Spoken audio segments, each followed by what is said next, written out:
Here, though, double digits. In the east, still only single figures and feeling probably a little colder with that brisk wind. It will get very windy for a time tomorrow across the western half of Scotland, particularly gusty around the Western Isles. That showery rain drifts across Scotland, fizzles out, so many will start Wednesday dry, but another weather front will bring some quite heavy rain, it looks like, on Wednesday for parts of Northern Ireland and Western Scotland. Maybe some snow over the hills in Northern Ireland too. That wet weather, though, doesn't really reach England and Wales, so for the bulk here, Wednesday is also dry and bright. The sunshine tending to disappear, though, as the cloud steadily thickens up from the west. Again, it's going to be a blustery day with the winds coming up from the south, but it is turning milder by Wednesday, many of us into double figures.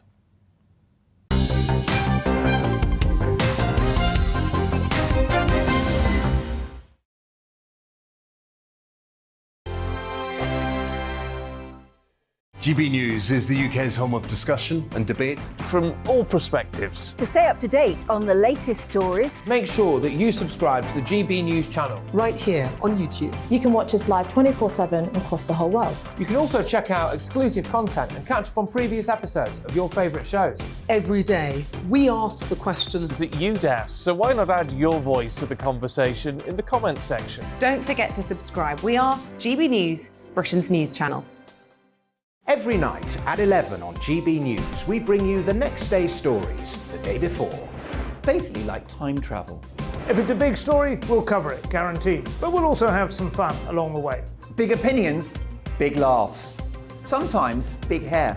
This is Headliners, the paper review show that won't send you to sleep like the others will. 11 p.m, 7 nights a week. Join us.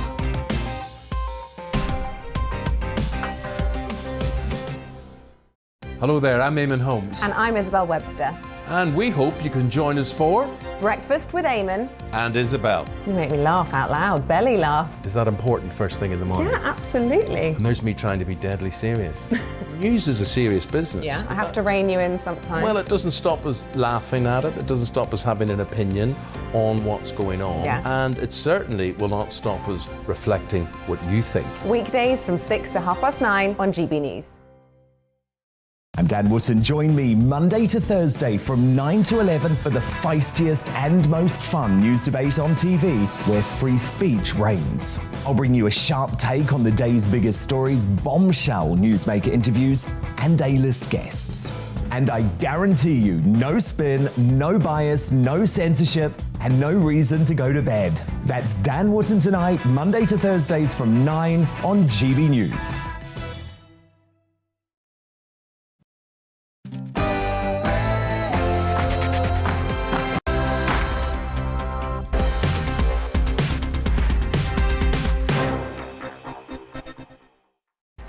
Hi there, good afternoon. Welcome to Brazier, fast-paced news from 4 until 6. Coming up in the next 60 minutes for you.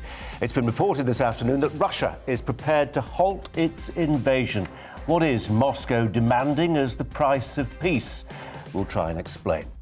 Also, would Ukraine have been invaded had it retained nuclear weapons? A question for the Scottish nationalists who are reaffirming their ambition to ditch theirs. And how safe are high caffeine drinks? One father says his late son's life unravelled after he drank 15 cans of energy drinks a day. Alongside me throughout the next couple of hours, the Daily Telegraph's Olivia Utley. But first, the news headlines.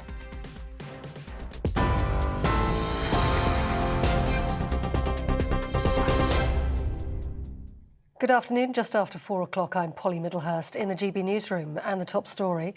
Ukraine's Deputy Prime Minister says humanitarian corridors designed to allow civilians to flee cities besieged by Russia are still not open. Russia said the corridors would be introduced from Mariupol in the south of the country, along with Kyiv, Kharkiv and Sumy. However, most of these routes only allow refugees to head to Russia and Belarus, a move Ukraine has described as completely immoral. Previous attempts to introduce corridors have failed, with civilians coming under fire despite ceasefire agreements. Well, Ukraine's presidential advisor says over 900 Ukrainians are now without any light, water or heating. The Ukrainian president continues to call for tougher sanctions. What's needed is a boycott of Russian exports, in particular the rejection of oil and its products from Russia. It can be called an embargo or just morality, like when you refuse to give money to a terrorist. Boycott Russian imports. If they don't want to comply with civilized rules, they should not receive goods and services from civilization either. Let the war feed them. President Zelensky of Ukraine there. Well, the Dutch Prime Minister today claimed that Russia has been using cluster bombs in Ukraine, which are banned under the Geneva Convention. Speaking alongside the British and Canadian Prime Ministers, Mark Rutte says, "We can only guess what Vladimir Putin will do next." Boris Johnson said more needs to be done in supporting Ukraine as he announced a further £175 million worth of aid from Britain. This is the moment for Ukraine's friends to create a coalition of humanitarian, economic and defensive military support to ensure that Putin fails. Boris Johnson. Well, Downing Street has also acknowledged that sanctions against Russia will affect the cost of living in the UK. The Prime Minister said all options were now on the table when he was asked about a ban on Russian oil. He said the government was looking at using more British hydrocarbons to help with the pressure. He's expected to announce a strategy for tackling the energy supply in the coming days. That comes as average petrol prices rose at the pumps to a record £1.55 a litre due to concerns over the reliability of supplies. Diesel is also at a record high today. And the government's economic crime bill, which partly aims to tackle Russian money in the UK, is due to be debated by MPs today. Labour says the government is giving Russian oligarchs too long to register their UK properties, saying the time limit should be moved from 6 months to 28 days. Former intelligence analyst Ewan Grant told GB News that oligarchs only need days to prove ownership of properties. I have to say, I think the Labour proposal is valid because, remember, these people don't have to look in the back cupboard for the paperwork. They've got their lawyers and accountants to do that for them. They can provide the evidence of ownership and source of funds within days if they want to. Now, a growing number of organisations are terminating their relationships with Moscow and Russia over the invasion of Ukraine. American Express, Netflix, KPMG and PricewaterhouseCoopers have announced they'll no longer operate in Russia. TikTok has also blocked its Russian users from posting new videos.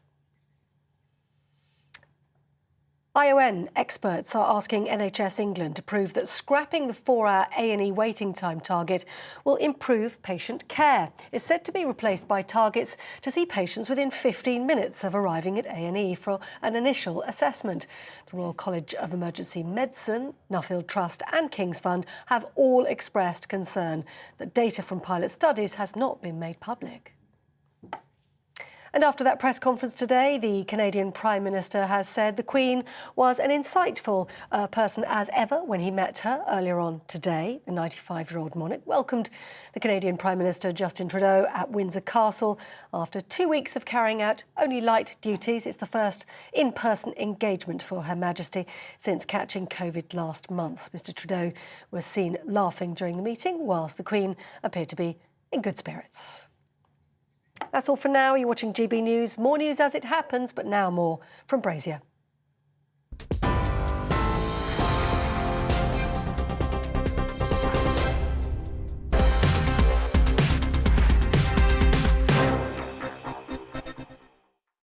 Well, we've had an hour or so of press conferences. We had the Prime Minister of Canada, the Netherlands. They were in Downing Street talking to the journalists there in the last hour. Priti Patel, the Home Secretary, has been on her feet in the House of Commons as well. We'll go through in digest form what's been said by in both those press events in the next few minutes or so. But we're going to start with this emerging news story, and we think it's pretty important, potentially at least. A few hours ago, the Kremlin spokesman Dmitry Peskov told Reuters that Russia had told Ukraine it was ready to halt its military action, quote, in a moment if Kiev met its conditions. What are those demands from the Russians? They include the cessation of all military action, a change to the constitution. What would that involve? Well, enshrining neutrality. In other words, you can't join NATO, we presume, and the acknowledgement of Crimea as Russian territory, a land grab by Russia, as well as recognition of those eastern provinces which have been in the wars literally since 2014, Luhansk and the Donbass region as independent territories. Does independent actually effectively mean part of Russian territory? They don't say. Independent seems to be the phrase that's used. Why is Russia making these demands now? Is it because its war effort has stalled? Let's turn to Major General Chip Chapman, who we've been turning to regularly as a contributor on this show and elsewhere on GB News. Chip Chapman, thanks so much for your time again. We look at those demands. We'll come to whether there's an argument for accepting them in a moment. But do you think the fact they appear to be on the table is motivated by a lack of success on the battlefield? No, I don't. The object of war is a better peace, and you have to look at from whose perspective and whose rules will apply. And these are sort of maximalist objectives, which essentially they've gone beyond what they did at the beginning. Before they started the invasion, they didn't want Ukraine to join NATO or the EU, and that's still one of their demands. They didn't have Ukraine on the table as being part of the what they required. So everything to do with the Russians is maximalist. It's do this or else. And there's no way that the Ukrainians can concede to this after the blood and treasure they've had so far. What I would say at the moment, though, is that if the campaign is not going very well, and that in 1 or 2 weeks from a military perspective, they may culminate, which means that they no longer have any offensive power to go beyond where they are, they need to try and do something. But there is no basis for a compromise at the moment or an off-ramp, because in that situation, Putin and Russia wins. And it's worth saying, of course, this is Putin 4.0. If he gets those demands, he's still in power until 2036. And this current bite and hold then can become a bite and hold in 4 years, 8 years, 12 years to other either bits of Ukraine or other bits of NATO. When we think about what might happen here on in, either the invasion prevails, Russia wins, they are thrown out of the country, the invasion is thwarted, the Ukrainians fight them off, or there is, as seems most likely, I suppose, some version of those two things, but with a negotiated settlement. So it'd be very difficult to imagine, for instance, that the Russians would take the whole of the country all the way west. It's difficult to imagine that the Ukrainians could throw all the Russians out in the east, especially. So some kind of negotiated settlement is going to be required at some stage. The part of the problem is that the Russians have behaved in such bad faith throughout. How can you trust the paper it's written on? Well, you can't in terms of what they've done on the safe corridors. Essentially, you've got 3 clocks which are ticking at the moment.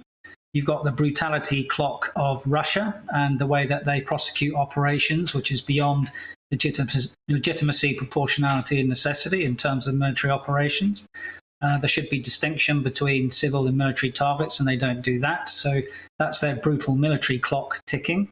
You've got what looks to be very successful resistance clock from the Ukrainians, and they're fighting very, very well. And thirdly, I think you've got the sort of social and economic clock in Russia. And I think, therefore, the question then becomes twofold. It's, can you either protest Putin out of office? Maybe you can. I mean, yesterday, 4,600 people were arrested and 13,000 people have been arrested so far. And historically, if you look at non-violent protests, if there's a mass of people over 3.5%, they are always successful. Now, I'm not saying that will happen because brutality will also encompass the internal portions of Russia. Or secondly, you have something like a palace coup when either the elites are under threat or they can't sustain military operations anymore, and therefore they decide that Putin's war means Putin must go. I think that is the more likely thing. But rather like an economist will give you either a date or a time, I can't give you both together. No, but give us a sense, though, Chip Chapman, if you would. Here we are, what is it, day 12 since this invasion began. What are the themes that are coming through to you? Obviously, the vigour of the resistance of the defenders seems to be one emerging story, clearly. There seems to be a sense that the initial idea of shock and awe by the Russian military to shock the Ukrainians into a quick defeat. That's obviously not happened. What are the big themes that are coming through to you? Well, the first one is that how ineffective the Russians have been. The 4 factors for success in 20th century warfare, and I don't think they've really changed. The first one, of course, is the need to have air superiority. They haven't got that. 2 and 3, which should have meant that they might have achieved their objectives by day 3, are both shock and surprise. Surprise and shock together multiply by 2,000% your chances of being successful. None of those have been achieved. And therefore, at this stage of the campaign, things revert to a thing we call entropy. After initial shock and surprise of the invasion, things revert to a norm. And the norm at the moment is very, very slow, based on, firstly, the resistance of the Ukrainians, and secondly, what looked like major logistic problems for the Russians. Chip Chapman, as ever, thanks very much indeed for your thoughts. Really appreciate it. Thanks a lot. Olivia Utley of The Telegraph is with me. Olivia, hi to you. I noticed your webpage, the Telegraph's webpage, big headline at the top, Putin sets out price for peace. A few other newspapers are going big on this. Other websites are completely ignoring it. There's almost a journalistic decision to be made as to whether this is a punctuation mark in this war story. Is this the moment where people started to seriously talk about a negotiated settlement, or actually, no, keep fighting? Well, yeah, and I think there's very much 2 ways of looking at it, and I think I do agree with Chip Chapman there that this is a very, very high price for peace that Russia's laid out there. It's taking Crimea back entirely and giving those 2 regions to Russia, and a promise that Ukraine will never join the UN, which is... Never's a long time, isn't it? Yeah. But you know, now we've got France saying that Ukraine should be allowed into the EU. The idea that Ukraine will be willing to backtrack that much just seems sort of ludicrous. And it does seem like a kind of classic Putin technique of just sort of going in there saying that, look, we want peace, and actually it's almost ridiculous in how high the price is. But as you were saying earlier, I mean, how does this war end? It does feel like some sort of negotiation is the most likely outcome, because, you know, there's talk of a palace coup. From what I've heard, it sounds extremely unlikely. There are oligarchs and you know, the upper class of Russia, and the middle class of Russia barely exists. We sort of forget that. But the upper class of Russia are fed up. But the idea that they're going to turn against Putin in their droves in the next weeks just seems hugely unlikely. But let's be clear, Olivia, that the alternative to countenancing sitting down with Putin is a protracted military standoff and loads of body bags. Exactly, because there is no other real alternative. Palace coup is sort of ridiculous. The idea of a mass resistance in Russia, yes, we see people on the streets, but think of the population in Russia. The people on the streets are a very, very small proportion of that. So yes, to get to an end to the fighting somehow, some sort of, and the fighting which is killing civilians, children everywhere, some sort of negotiation seems to be the only answer. But if this is Russia's offering, their sort of ridiculously high demands, then I don't quite see how we find a way through this. We'll come back to Ukraine in a bit. Let's just talk about another story, related story though for now, and that is that oil prices are approaching an all-time high following the risk of US sanctions on Russian energy. Prices today jumped to $139 a barrel. It's a more than 10% increase. The record price from 2008 is $147. Well, in an effort to temper those soaring energy bills, America is said to be considering easing oil sanctions on Venezuela. They were introduced by President Trump. Officials from both countries met over the weekend. Matthew Lesh is from the Institute of Economic Affairs, who joins us now. Matthew, thanks for your time. Appreciate it. Record highs, but actually to a degree, not set as the market would dictate, because you've got organisations like OPEC, which effectively act as a cartel. I think they're due to meet at the 31st of March. And if they decided to open the taps, that would change quite a lot. But yeah, look, OPEC is a cartel by definition. They're choosing to limit their supplies. They did at their meeting last month in order to keep prices high. Of course, not every country is a member of OPEC. The US can increase supply, so can other countries like the UK in the North Sea, so can Australia, so can even Qatar, which has left OPEC. So there's definitely an opportunity there to increase global supply outside of OPEC. I'm not so sure, though, about the strategy of reducing dependence on Russian oil in order to increase dependence on Iranian oil and Venezuelan oil. That doesn't seem to really get you into a particularly comfortable position where you're depending on such authoritarian countries for the supply of such an essential resource to your economy. In another sense, though, we do have to accept the fact that oil prices are higher. and we can't magically make them lower. And there is both the fact of what's going on in Russia as well as what's happened because of COVID that has pushed up the price on the global market. Even if it is exactly a free market, it is something that's kind of to some extent outside of UK control. Matthew, what was the phrase you used there to describe oil? An essential resource. It is an essential resource, isn't it? And it's a reminder when push comes to shove, as it most avowedly is doing right now, you've sometimes got to make some pacts with the devil, haven't you, to some degree? If you want to keep the lights on, you need to deal with some fairly grubby regimes.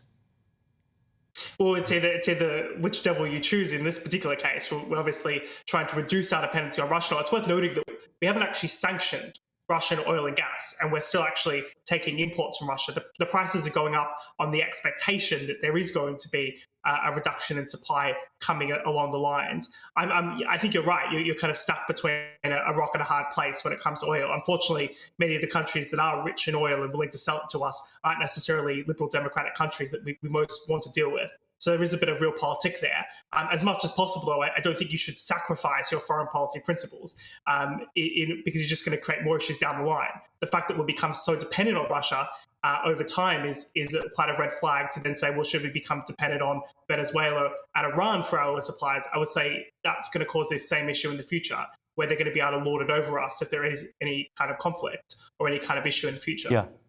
Matthew, I've got to ask you, as an economist, do you buy the case for shale gas in the UK?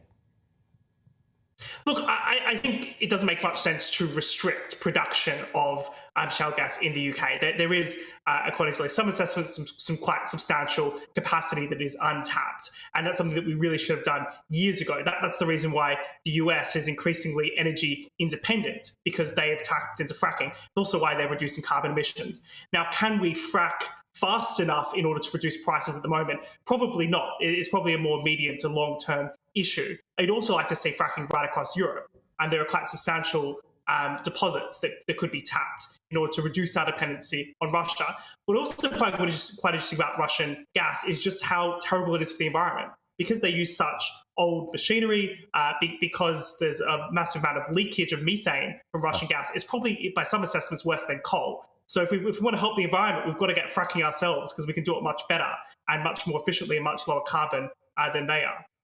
Matthew, that's not an argument I've come across before. Really interesting. Matthew Lesh from the IEA, thanks for your time. Olivia Utterly is my studio guest today. Should we deal with the fracking question? I mean, I'm one of those who thinks it was a relatively modest body of protesters who prevented the government from looking at this seriously. They introduced the moratorium based on earthquakes, earth tremors, which were really quite modest compared to what happens on a construction site, sometimes even pretty modest compared to a jet flying over your home. Nonetheless, we have the moratorium on fracking in Lancashire. Should it last? It definitely shouldn't last. It's mad. I mean, I do completely agree with Matt that there's not much that we can do in the short term, and really fracking is something that we should have been doing for years rather than something that's going to address the problem now.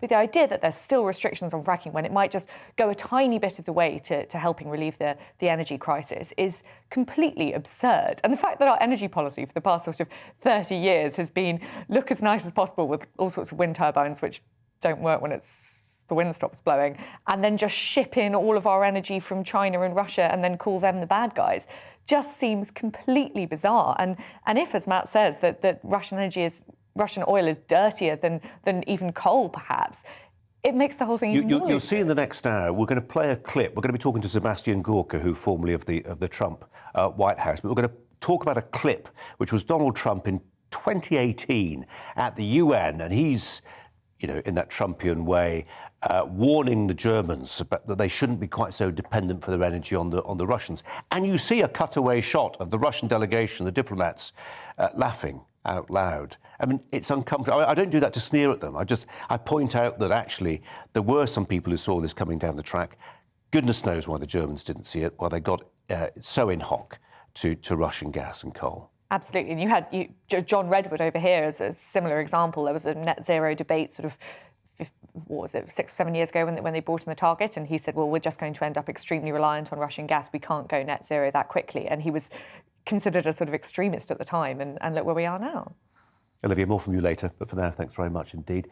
Coming up after the break, we're going to be talking to Tom Harwood. He was listening to that Prime Ministerial briefing at Downing Street. We had our own Boris Johnson, but also the Dutch and Canadian Prime Ministers. Justin Trudeau was meeting the Queen today. He looked quite pleased with himself. He often does, though, I find. But first, we're going to bring you the latest news headlines with Polly. Hello again. It is slowly but surely getting milder this week, but it's certainly going to be another cold start tomorrow. The breeze picking up, and although it'll be sunny again across much of the east, further west we are going to see some showers. These weather systems are trying to edge in, but it's a slow process because high pressure is continuing to dominate, sitting to the east of the UK, allowing the winds to be fairly brisk today across the south and still fairly breezy overnight, cloud drifting northwards. But for many, it'll be a dry night with clear skies, and as the skies do stay clear, temperatures will tumble down close to freezing, even in towns and cities, some below, maybe -2 in Birmingham. Elsewhere, 0 to +1, maybe just 1 or 2 showers across West Cornwall. Certainly here tomorrow, we'll see the cloud thickening, and for Northern Ireland, with a bit of showery rain by the afternoon. But for the bulk of the UK, it's a cold, frosty start, yes, but then fine and sunny by and large, with the sunshine lingering across eastern England and Scotland as things steadily cloud over the Midlands, Wales. And there's that showery rain I was talking about, West Wales, Devon, Cornwall, Northern Ireland by the afternoon. Temperatures here, though, double digits. In the east, still only single figures and feeling probably a little colder with that brisk wind. It will get very windy for a time tomorrow across the western half of Scotland, particularly gusty around the Western Isles. That showery rain drifts across Scotland, fizzles out, so many will start Wednesday dry, but another weather front will bring some quite heavy rain, it looks like, on Wednesday for parts of Northern Ireland and Western Scotland, maybe some snow over the hills in Northern Ireland too. That wet weather, though, doesn't really reach England and Wales, so for the bulk here, Wednesday is also dry and bright. The sunshine tending to disappear, though, as the cloud steadily thickens up from the west. Again, it's going to be a blustery day with the winds coming up from the south, but it is turning milder by Wednesday, many of us into double figures. My name's Tom Harwood, and every weekday we bring you The Briefing live from 9:30 a.m. The stories, analysis and live debate that you need to hear. Quite right, Tom, of course. Was this something that had been considered at all? Difficult to answer. Gas-guzzling helicopters circling. Noise is being made here. Joe Biden walking out. Thank you very much for joining us. Don't miss it. The Briefing with me, Tom Harwood, Monday to Friday, 9:30 a.m. on GB News.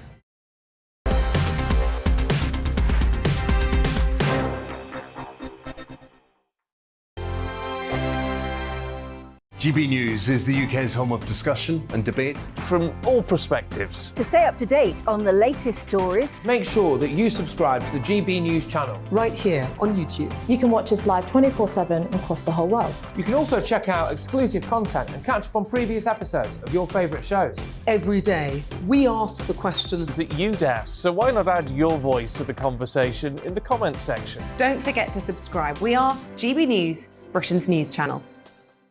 Every night at 11 on GB News, we bring you the next day's stories the day before. Basically like time travel. If it's a big story, we'll cover it, guaranteed. But we'll also have some fun along the way. Big opinions, big laughs. Sometimes big hair.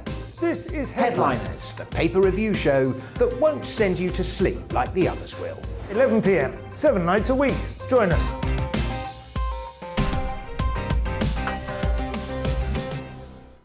Hello there, I'm Eamon Holmes. And I'm Isabel Webster. And we hope you can join us for Breakfast with Eamon and Isabel. You make me laugh out loud, belly laugh. Is that important first thing in the morning? Yeah, absolutely. And there's me trying to be deadly serious. News is a serious business. Yeah, I have to rein you in sometimes. Well, it doesn't stop us laughing at it. It doesn't stop us having an opinion on what's going on. Yeah. And it certainly will not stop us reflecting what you think. Weekdays from 6 to 9:30 on GB News. I'm Dan Wootton. Join me Monday to Thursday from 9 to 11 for the feistiest and most fun news debate on TV, where free speech reigns. I'll bring you a sharp take on the day's biggest stories, bombshell newsmaker interviews, and A-list guests. And I guarantee you, no spin, no bias, no censorship, and no reason to go to bed. That's Dan Wootton Tonight, Monday to Thursdays from 9 on GB News.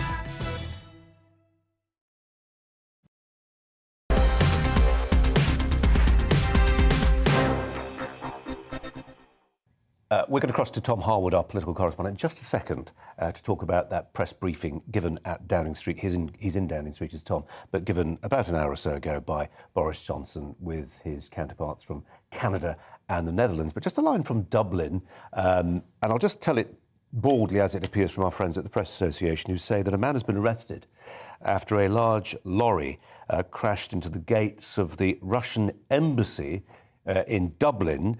Irish police said the lorry hit the gates of the embassy on Orwell Road in South Dublin. There is a picture that shows police tape across in front of a lorry that appears to be close to, if not actually going through those gates of what we're told is the Russian embassy in Dublin. Well, let's turn to our political reporter, Tom Harwood, who's in Downing Street now to reflect on that meeting between those prime ministers. Tom, what caught your ear? Well, it was certainly interesting that the Prime Minister of Canada coming over to London on the first leg of his European tour, and of course Mark Rutte, the Prime Minister of the Netherlands as well, joining these three Prime Ministers standing in that press briefing room that we've come to know so well, trying to present a very united front on whether it be sanctions, whether it be munitions help and indeed financial aid. That's one of the things we heard at this press conference today. £175 million more from the United Kingdom to the Ukrainian government. That takes it up to £400 million in total that the United Kingdom has given to this humanitarian effort, as well as, of course, that lethal and non-lethal aid. But it was interesting to listen to some of the questions that were asked. Unfortunately, there were only 6 questions at this press conference, 2 from the United Kingdom, 2 from Canada and 2 from the Netherlands. We really did try to squeak in some more at the end there, but they really weren't having it. But interestingly, the Prime Minister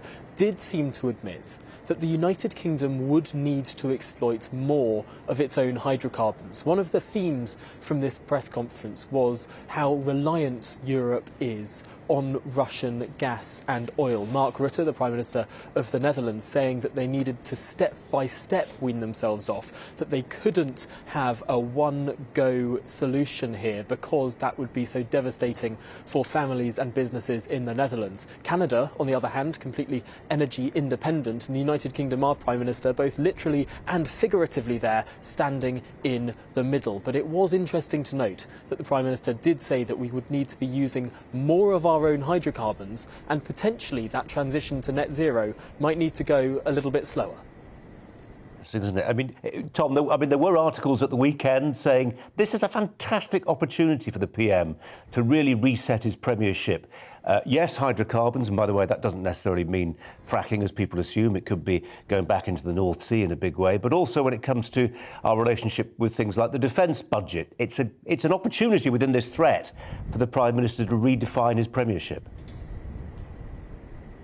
It certainly is, although you mentioned the defence budget. One of the Canadian journalists at the press conference took the opportunity to ask Justin Trudeau about his defence spending, well below 2% of GDP, and the Prime Minister took a cheeky opportunity, Boris Johnson that is, took a cheeky opportunity to mention that ours is at 2.4%, very much higher than that of Canada and the Netherlands. So really, to some extent, compared to those other non-US powers within NATO, the UK is, of course, the largest contributor to that budget outside of the US. We have had a defence budget above 2%, although whether or not it's 2.4% is an interesting accounting trick. Do you include pensions or not? But certainly there are opportunities for the Prime Minister here. Through tragedy, there is always opportunity, and I think that the way in which we can look to the challenges, whether it be global leadership, of course the Prime Minister is meeting with 4 other presidents and Prime Ministers at Lancaster House tomorrow. It seems like this is an opportunity for Britain to step up onto the world stage. It was interesting to note that Justin Trudeau, the Prime Minister of Canada, mentioned that he and the Prime Minister of the United Kingdom were 2 of the loudest, strongest voices on things like the Russian Central Bank, on SWIFT as well. So really, to some extent, the United Kingdom leading here. Tom, thanks very much indeed. Tom Harwood there. Olivia Utley is alongside me. We're going through the stories of the day, and we'll deal with this one now. Just on the defence budget, Olivia, I imagine the Telegraph takes a certain line on strong defence. It always has. We had Admiral Lord West on the programme last week. He said it needs to be 3%. Tom was talking about 2.3%. He said it needs to be at least 3% now. Where's the money going to come from? I mean, that is always going to be the tricky bit. I think he's probably right that it does need to be 3%. I think that we've had sort of naive leaders for 20 years all across the West, assuming that the next big war is going to be a cyber war and that it's going to be, difficult but quite cheap to fight. We weren't really expecting this sort of boots on the ground, tanks coming in, invasion. It felt like sort of 20th century war. But now we've just got to adapt to the circumstances. You know what, Olivia, find ourselves it's not just the lolly, it's not just the money, it's also about whether you can persuade people to join an army anymore. And you're right about cyber. There is a question about how you fight, what kind of military you want, and there seems to be a gathering consensus that you've got to have bodies, you've got to have boots on the ground. Exactly. I think it was Tom Tugendhat who said that actually quantity is quality, and a lot of military figures talk about having mass, just sheer numbers. And if we are going to populate the eastern fringes of Poland and Estonia and Romania, then we just need to have soldiers.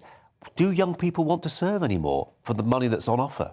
Well, perhaps that's, I think that the army that does some great recruitment tactics, and I think that you're getting some young people in who are perfectly suited to the job. Sometimes you have these sort of advert campaigns which are, you can have your own adventure, you can be whoever you want to be and all this stuff, which I don't really think is quite what the sort of recruits that the army's looking for exactly. I think that it feels like there's a very easy way to kill two birds with one stone here, which is that we've got far too many kids going to university, coming out with Mickey Mouse degrees, which aren't getting them proper jobs. You're not about to advocate for national service. No, not at all. But there are plenty of people who... My cousin is a perfect example of... he didn't do that well at school. He was encouraged by his school to do his A-levels again and again, and then encouraged to go to university. And he said, no, I'm not doing that. I'm joining the Submariners. And he did. And he's a submariner, and he's earning about twice as much as me as a submariner chef. And it's a fantastic career. Just nowhere to spend it for 3 months. Well, yeah, exactly, which piles up in his bank account. Olivia, for now, thanks very much indeed. We promised you the headlines with Polly a while ago. Now it's happening. Here she is.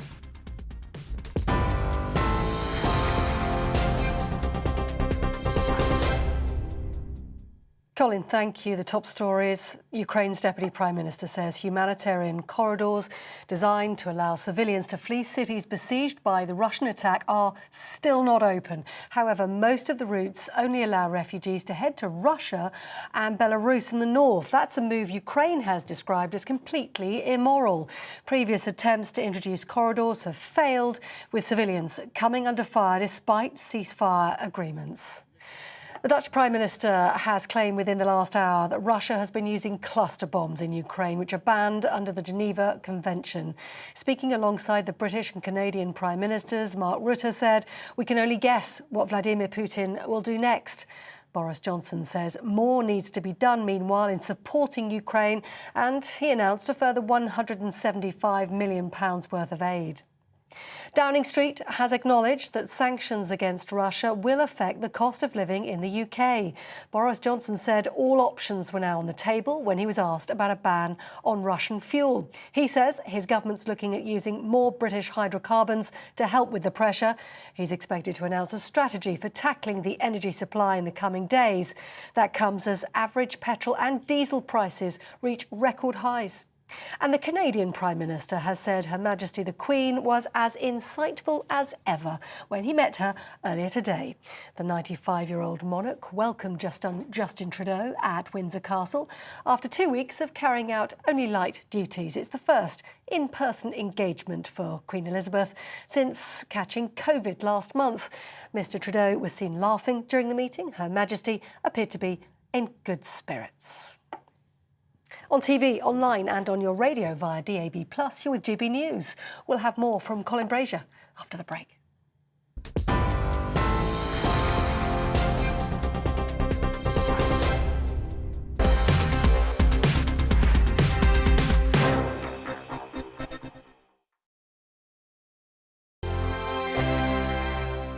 GB News is the UK's home of discussion and debate from all perspectives. To stay up to date on the latest stories, make sure that you subscribe to the GB News channel right here on YouTube. You can watch us live 24/7 across the whole world. You can also check out exclusive content and catch up on previous episodes of your favourite shows. Every day, we ask the questions that you'd ask, so why not add your voice to the conversation in the comments section? Don't forget to subscribe. We are GB News, Britain's news channel.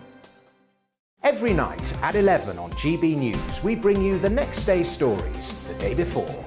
Basically like time travel. If it's a big story, we'll cover it, guaranteed. But we'll also have some fun along the way. Big opinions, big laughs. Sometimes big hair. This is Headliners, the paper review show that won't send you to sleep like the others will. 11 p.m, 7 nights a week. Join us.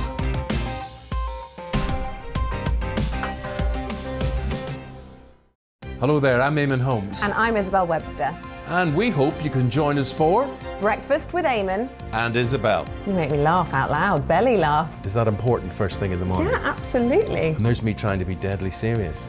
News is a serious business. Yeah, I have to rein you in sometimes. Well, it doesn't stop us laughing at it. It doesn't stop us having an opinion on what's going on. Yeah. And it certainly will not stop us reflecting what you think. Weekdays from 6 to 9:30 on GB News. I'm Dan Wootton. Join me Monday to Thursday from 9 to 11 for the feistiest and most fun news debate on TV, where free speech reigns. I'll bring you a sharp take on the day's biggest stories, bombshell newsmaker interviews, and A-list guests. And I guarantee you, no spin, no bias, no censorship, and no reason to go to bed. That's Dan Wootton tonight, Monday to Thursdays from 9 on GB News.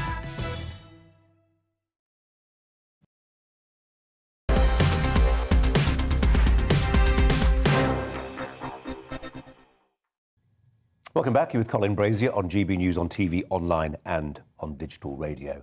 Nuclear weapons are humanity's vilest creation, but for many of us they are an ugly necessity in a dangerous world. If you don't have them, you make yourself vulnerable to global bullies. And for advocates of the theory of deterrence, Ukraine is a chastening example of what happens when a country gives up its atomic weapons, so goes the narrative.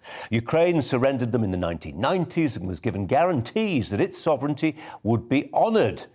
But as we now know, without those nuclear weapons, Ukraine has been unable to deter Russian aggression, had it chosen to do that in a way that many people would have found intolerable. Well, the reason we are debating this today is, this is one of the reasons, is because the SNP leadership in Scotland has renewed calls for the UK to scrap its nuclear deterrent. The timing has perhaps, unsurprisingly, raised some eyebrows. Ian Blackford, the SNP Westminster spokesman, reiterated the nationalists' commitment to removing Trident, which is based on the Clyde, along with the UK's fleet of nuclear submarines. Blackford's comments made the front page of the pro-independence national paper, which is, as you saw on screen just a few moments ago. He also wanted an independent Scotland to stay in NATO, but the party's coalition partners, the Scottish Greens, want to leave NATO altogether. Colin Fox of the Scottish Socialist Party is going to frame one side of this conversation. My presenter's friend today, Olivia Utley, joins in the debate too.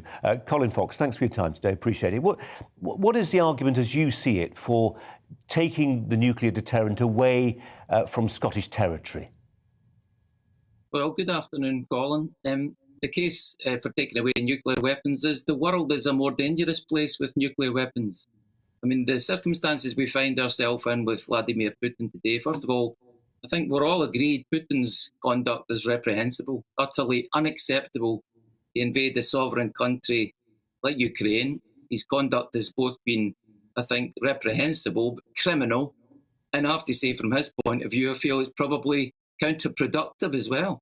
So from my point of view, the debate about whether or not we should have nuclear weapons is not relevant to this one, because Vladimir Putin finds himself as an international pariah today because of his conduct, and rightly so. And yet there are only 9 countries in the world with nuclear weapons, and they are in another club of pariahs, if you like, sitting next to Vladimir Putin. So nuclear weapons... Oh, Colin, you don't... Yes, you don't, let's be clear, condemned many, many times in the United Nations, Colin, by 200 other countries who don't have them. So They don't make the world a safer place. I know, but more just before I let Olivia Rutley in on that, I mean, there'll be people listening to that, Colin, who will say, you know, come on, because we have nuclear weapons, which we've never used, does not put us in the same basket as Vladimir Putin, who is currently slaughtering people by the lorry load in Ukraine. Well, of course, it is hard to stomach, but of course, that's the truth. There are only 9 countries, and these weapons are unusable, they're immoral and illegal because they don't distinguish between combatants and non-combatants. That's what makes them illegal. And yet we hold them. We hold them just 50 miles from where I'm sitting here today, outside Glasgow, and the people of Scotland don't want them. Let's just get the other side of the debate from Olivia Rutley, who's going to make the case, I think, for nuclear weapons as a deterrent force. Olivia. I do think that's just an incredibly idealistic way of looking at the world. I don't think, you know, Colin or I or any of the other people in this country who think that we should keep our nuclear weapons think that they're nice or they make the world a better place. It's just that if you have a handful of mad dictators with their fingers over the nuclear button and nothing you can do about it, that seems very dangerous indeed. And I think, you know, Ian Blackford's saying that it's far-fetched to say that nuclear weapons act as a deterrent. Well, what on earth's happening in Ukraine then? Are we seriously suggesting that if Ukraine still had its nuclear weapons, Russia would be attacking it? I just don't see that happening at all. So, no, of course they're not nice. And of course the world would be a much nicer place without nuclear weapons. But while people like Putin have them, of course we've got to have them too. So is Olivia suggesting that Vladimir Putin's about to use nuclear weapons in Ukraine? I mean, that's idiotic, isn't it? Is he going to launch nuclear weapons in Kiev and kill the people of Kiev, including the Russians that are around about Kiev? It's a nonsense. These are weapons of indiscriminate mass destruction. That Putin is killing people in Ukraine. He's not using nuclear weapons yet, but he's shown that he's prepared to kill people. He's prepared to kill Russian speakers in Ukraine. I'm putting to you that nuclear weapons themselves, as Colin said in his introduction, have only been used 2 times in history. So if the United States has got 32,000 of them, only used them in Hiroshima and Nagasaki in 1945, India, Pakistan, North Korea, Israel, we want to be in a club like that. We want to be in a club with those countries who get nuclear weapons. I'm not advocating their use, but the thing that is stopping Putin using nuclear weapons is most likely that he knows there would be retaliation from the West. Putin doesn't care about the lives of ordinary Ukrainians. Exactly. Assuming that Putin's going to be rational any retaliation from the West, otherwise there'd be no-fly zones. NATO is not going to intervene, are they, in Ukraine? They've made it clear. So NATO are caught by another hoist, by another petard. So the fact of the matter is, your suggestion is that NATO are desperate to stop Saddam Hussein, there's a Freudian slip, Vladimir Putin, another tyrant. And by the way, the Saddam Hussein reference is probably more appetite. Britain and America. I tell you what, Colin. Since we're taking down Colin, sorry, just since we're taking a walk down memory lane of favourite tyrants we remember, I interviewed Colonel Gaddafi about a year before he was taken away and shot, tortured and then shot. He was developing a nuclear programme. He was persuaded to give it up by Tony Blair, amongst others. I don't know, because it's counterfactual, I don't know, you don't know, Olivia doesn't know, none of us know whether he would still be alive today had he pursued his nuclear weapons programme. But there's an awful brute logic to this, as some people suggest is true in Ukraine, that if Ukraine had not parleyed away their nuclear weapons in the 1990s, this invasion wouldn't have happened, because Putin, mad as he is, wouldn't have crossed the border if he feared nuclear retaliation. Well, I'm all for logic, Colin, and fair play to you. I'm a scientific socialist. I'm interested in logical, rational arguments. And the 3 of us in this programme know that the conflict in Ukraine will be solved under a political settlement one way or the other. It won't be solved by nuclear weapons. It won't be solved by any weapons. Eventually, the Russians, Ukrainian, the governments will have to sit down and negotiate a peaceful settlement that suits the defence needs and the security of the peoples of Ukraine and Russia. You know, Olivia knows, and I know that's where this will end. But we don't know how much damage Putin's going to do before we reach that stage. Go on, Olivia. Colin, just give Olivia a minute or so. Olivia, go on. Well, yeah, we don't know how much damage is going to be done, how many people are going to die before we get to that point. For too many years, people like us have assumed that Putin is a rational actor and that he's not going to kill Ukrainian citizens, he's not going to bomb countries. But he is doing that. He's doing exactly that. So who's to say that he's not going to step up and take the nuclear step? And I think the thing that is deterring him is the fact that he knows that his people, Russian people, could be the next victims. And that's the only thing that's stopping him. I think that's a safe bet to make. I think to say that Putin is going to sit down very soon with his Ukrainian counterparts and reach a peaceful negotiation is putting far too much faith in Putin, faith that he really hasn't returned. I have to say, Olivia, I have far more faith. I put my faith not in nuclear weapons. I put my faith in the people in Russia who are protesting against them, because it's increasingly unpopular in Russia what Putin is doing. I take my hat off to the people in Ukraine who protested against him. I take my hat off to the people across the world who are horrified at his conduct.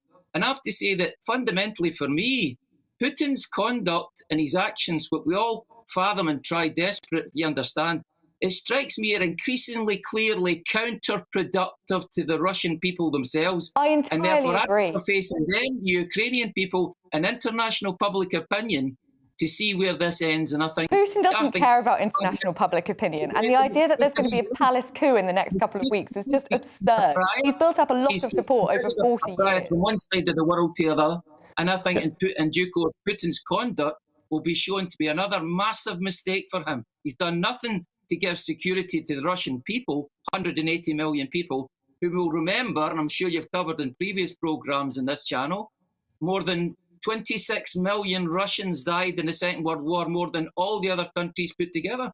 They're interested in security and their own future, and he's provided not one iota of that for them. But it's not a democracy. It's not like the UK. You don't get an uprising of Russian people. That's not how it happens. Putin is going to stay in power for a considerable amount of time. He's got his support around him. It doesn't really matter how many Russians Can I just take, sorry, Olivia, sorry to interrupt. Can I just take this off in a slightly different direction? Colin Fox, you and I suppose, similar generation.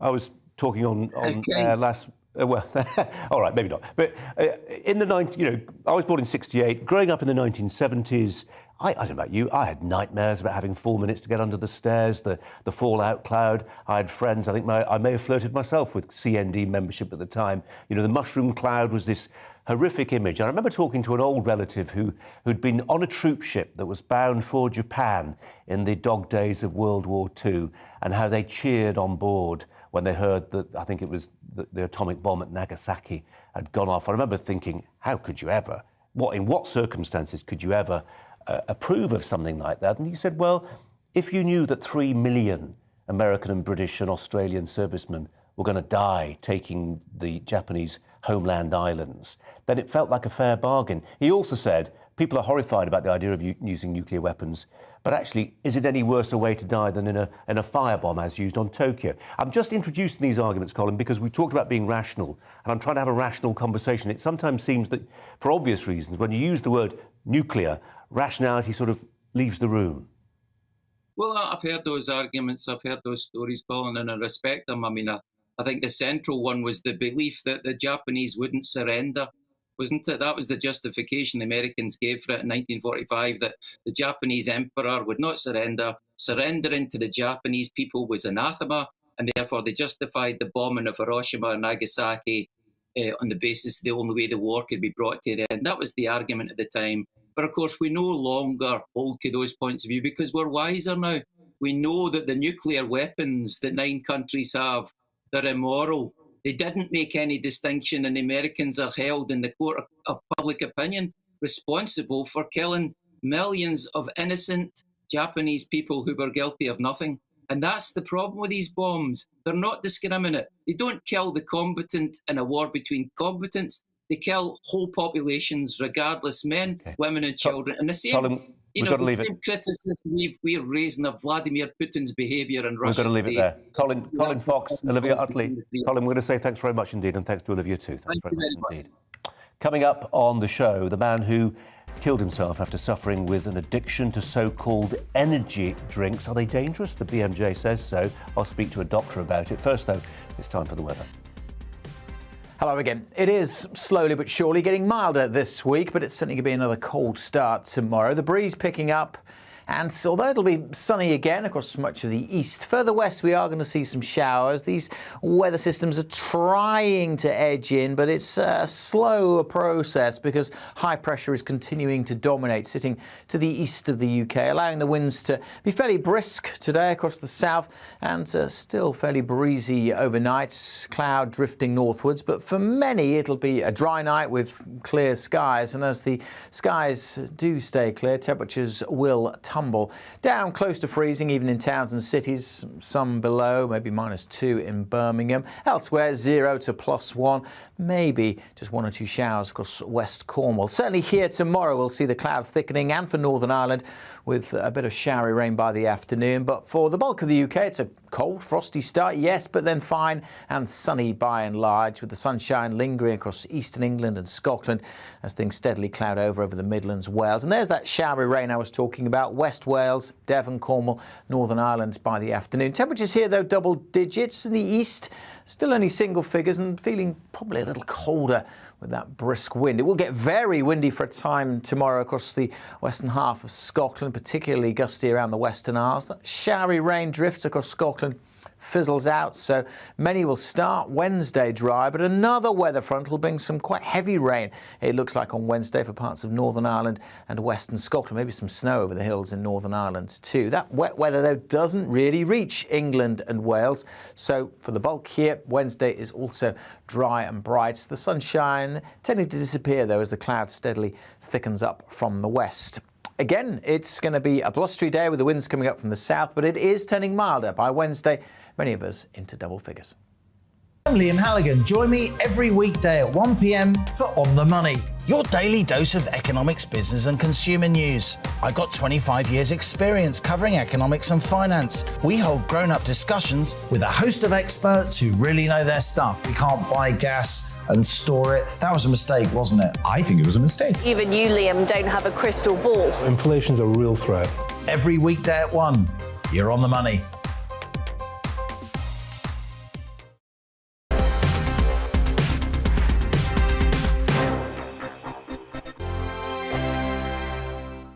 GB News is the UK's home of discussion and debate from all perspectives. To stay up to date on the latest stories, make sure that you subscribe to the GB News channel right here on YouTube. You can watch us live 24/7 across the whole world. You can also check out exclusive content and catch up on previous episodes of your favourite shows. Every day, we ask the questions that you'd ask, so why not add your voice to the conversation in the comments section? Don't forget to subscribe. We are GB News, Britain's news channel. Every night at 11 on GB News, we bring you the next day's stories the day before. It's basically like time travel. If it's a big story, we'll cover it, guaranteed. But we'll also have some fun along the way. Big opinions, big laughs. Sometimes big hair. This is Headliners, the paper review show that won't send you to sleep like the others will. 11 p.m, 7 nights a week. Join us.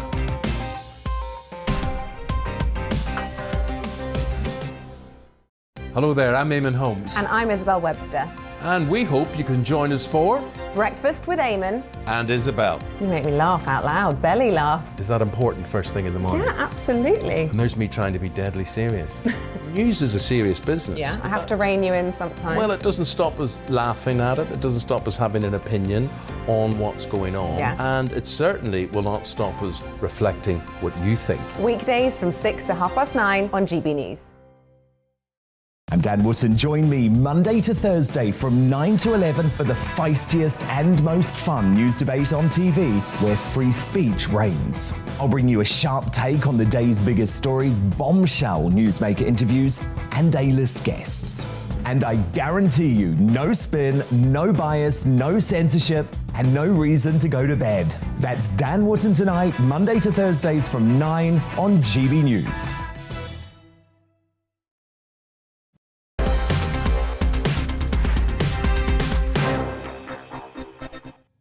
Welcome back. Nearly 4 minutes to 5 o'clock. You're with Colin Brazier on GB News, on TV Online and on DAB Radio. Now, the father of a man who killed himself has blamed his addiction to so-called energy drinks. Kieran Bartholomew said his 25-year-old son, Justin, was drinking up to 15 cans of high caffeine and sugary drinks a day. Mr. Bartholomew said the drinks turned his son into a zombie who couldn't sleep. He likened the addiction to that caused by crack cocaine. A report published by the British Medical Journal recently found that youngsters who consume the drinks on 5 or more days a week are vulnerable to a range of psychological and physical problems. Dr. Daniel Olaya joins us now to ponder on this one. Doctor, thanks for your time as ever.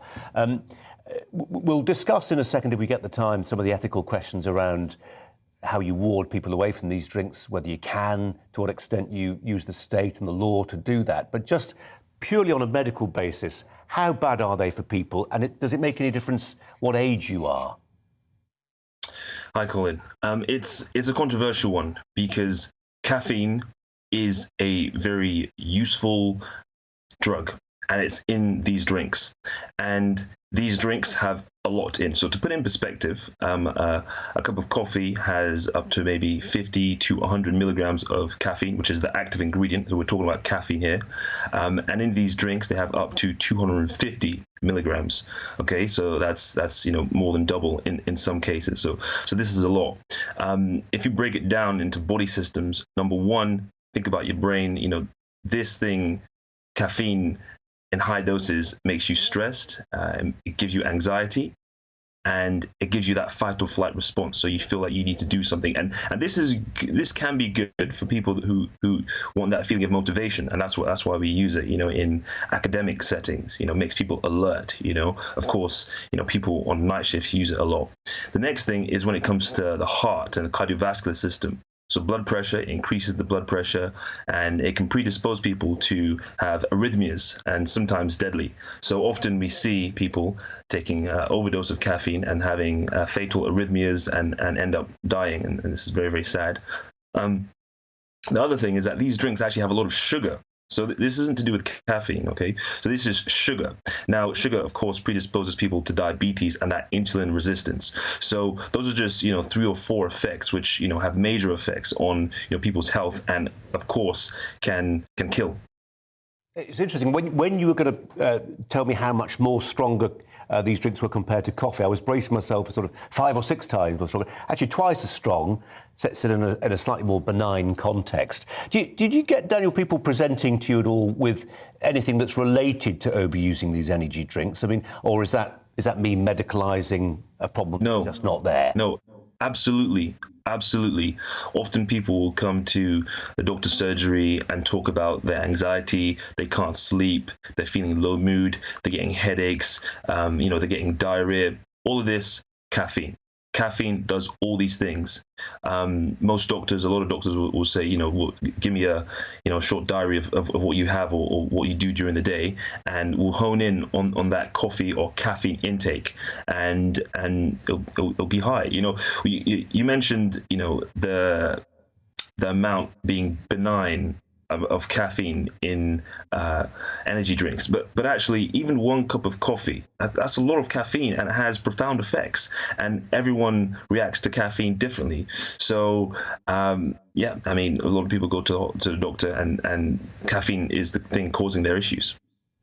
10 seconds left, Doctor. Your drink of choice is? Water, squash, orange juice. You're very good. Dr. Daniel Olaya, thanks so much for your time. Thanks very much indeed. It's coming up at 5 o'clock. We've got all the stories coming up for you, including the latest from Ukraine. Do stay with us.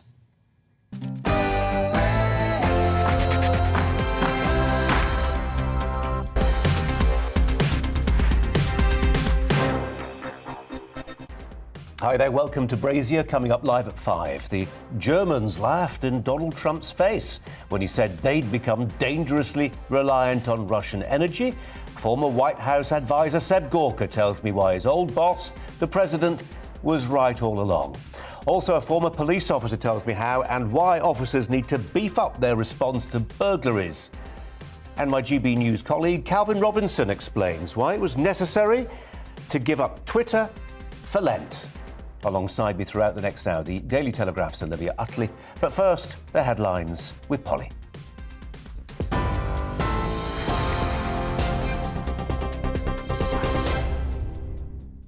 Colin, thank you.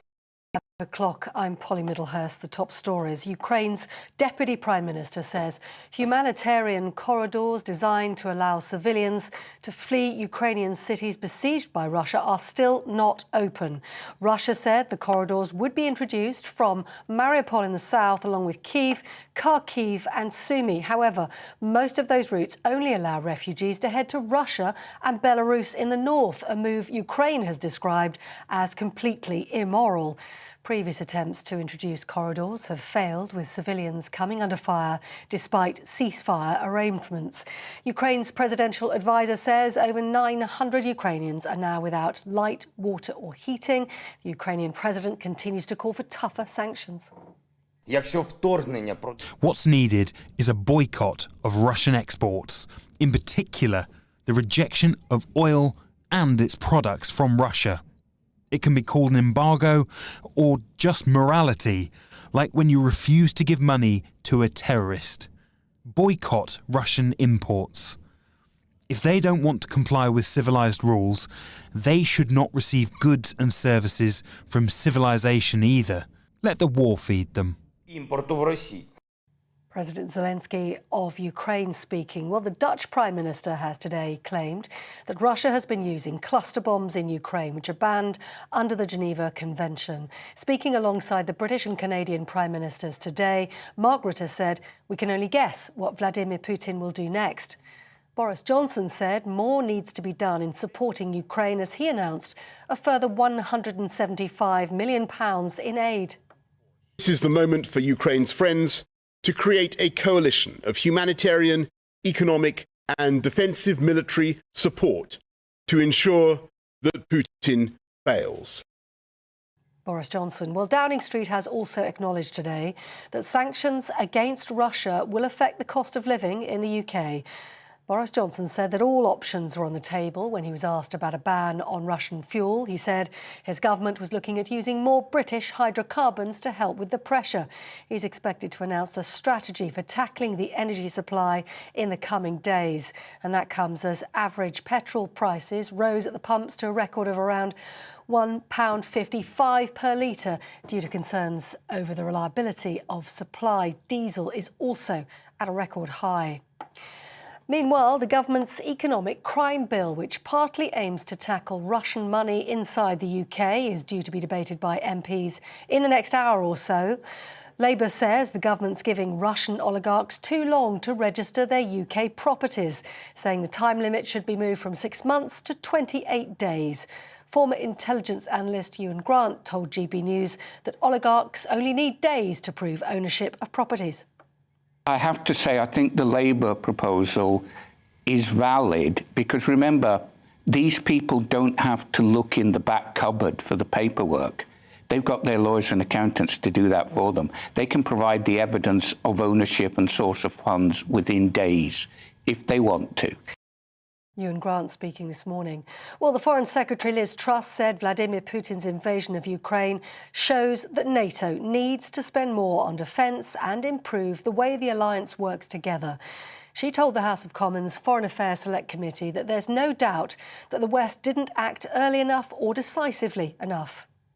The reality is that President Putin did not take the threats of deterrence seriously enough. We have to strengthen NATO. We particularly have to strengthen the eastern flank. We've already deployed more troops into Estonia, but there is more to do. We have to be serious about defence spending right across NATO. Meanwhile, looking at the economic dimension to this war, a growing number of organisations are terminating their relationships with Moscow over the invasion of Ukraine. American Express, Netflix, KPMG and PricewaterhouseCoopers have announced they'll no longer operate in Russia. TikTok has blocked its Russian users from posting new videos as well.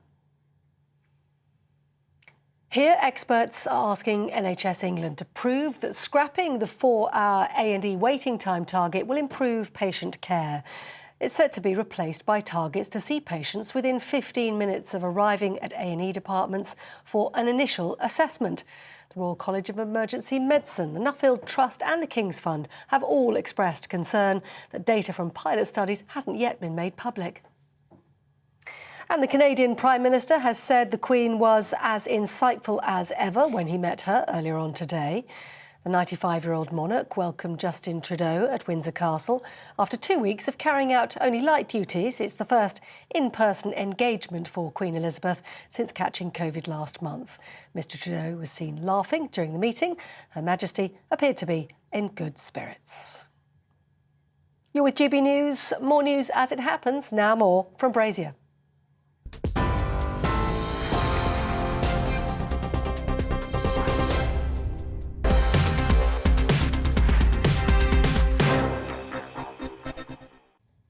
We've been discussing the last hour whether a proposal from the Russians to effectively agree a peace deal in Ukraine is a serious proposal. We'll talk about that a little later on this hour. But in the meantime, the focus very much remains on the number of people and the circumstances surrounding people fleeing from Ukraine into neighbouring countries. Poland has taken as many as 1 million people in the best part of a fortnight as those Ukrainians pour across the border. The Law and Justice Party in charge in Poland has welcomed the influx, and the stories of Polish people offering help and aid have impressed a great many. Putin, meanwhile, has been accused of targeting civilians after a mortar killed an entire family who were trying to escape from Irpin, northwest of the capital. Shocking images of the family laying dead and dying on the pavement have been published and circulated widely. Well, GB News' own Bradley Harris is in Poland near the border, speaking to some of those people who have made it out of Ukraine. Bradley. Yeah, that's right. I'm currently in Medyka, which is on the border between Ukraine and Poland. This is a place that has not stopped for the last 12 days. More than 1.7 million refugees have fled Ukraine. Just over 1 million of those are headed towards Poland. This is the main border crossing, and as soon as you arrive, you can straight away see the support that is on offer. Just in the last few moments, a few people have come in and actually started setting up pizza boxes, and you have people here being fed for free. Many people here, all of which are from Ukraine, currently getting free support from the people of Poland. Here is somebody with boxes of food and drink. It's not just food that is available, though. We also have clothes. Lots and lots of clothes that many people in Poland have come and simply left here in blue bags, jeans, blazers, all of which is free to pick up and take with you, because of course many people who have fled Ukraine will have come with absolutely nothing. Some people tell me that they had to drop everything and leave. This is a journey that people have been on for 20, 30, 40 hours in the car, heading towards Lviv, and then from Lviv heading towards places where we are now on the border between Poland and Ukraine.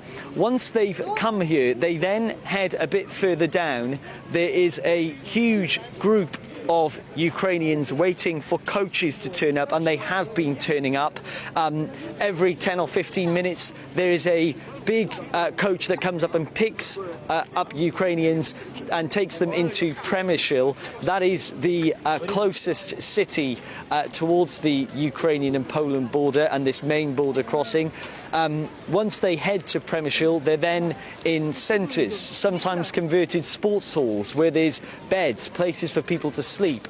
And there are volunteers who are welcoming Ukrainians, taking them in, feeding them, sometimes even offering them a home.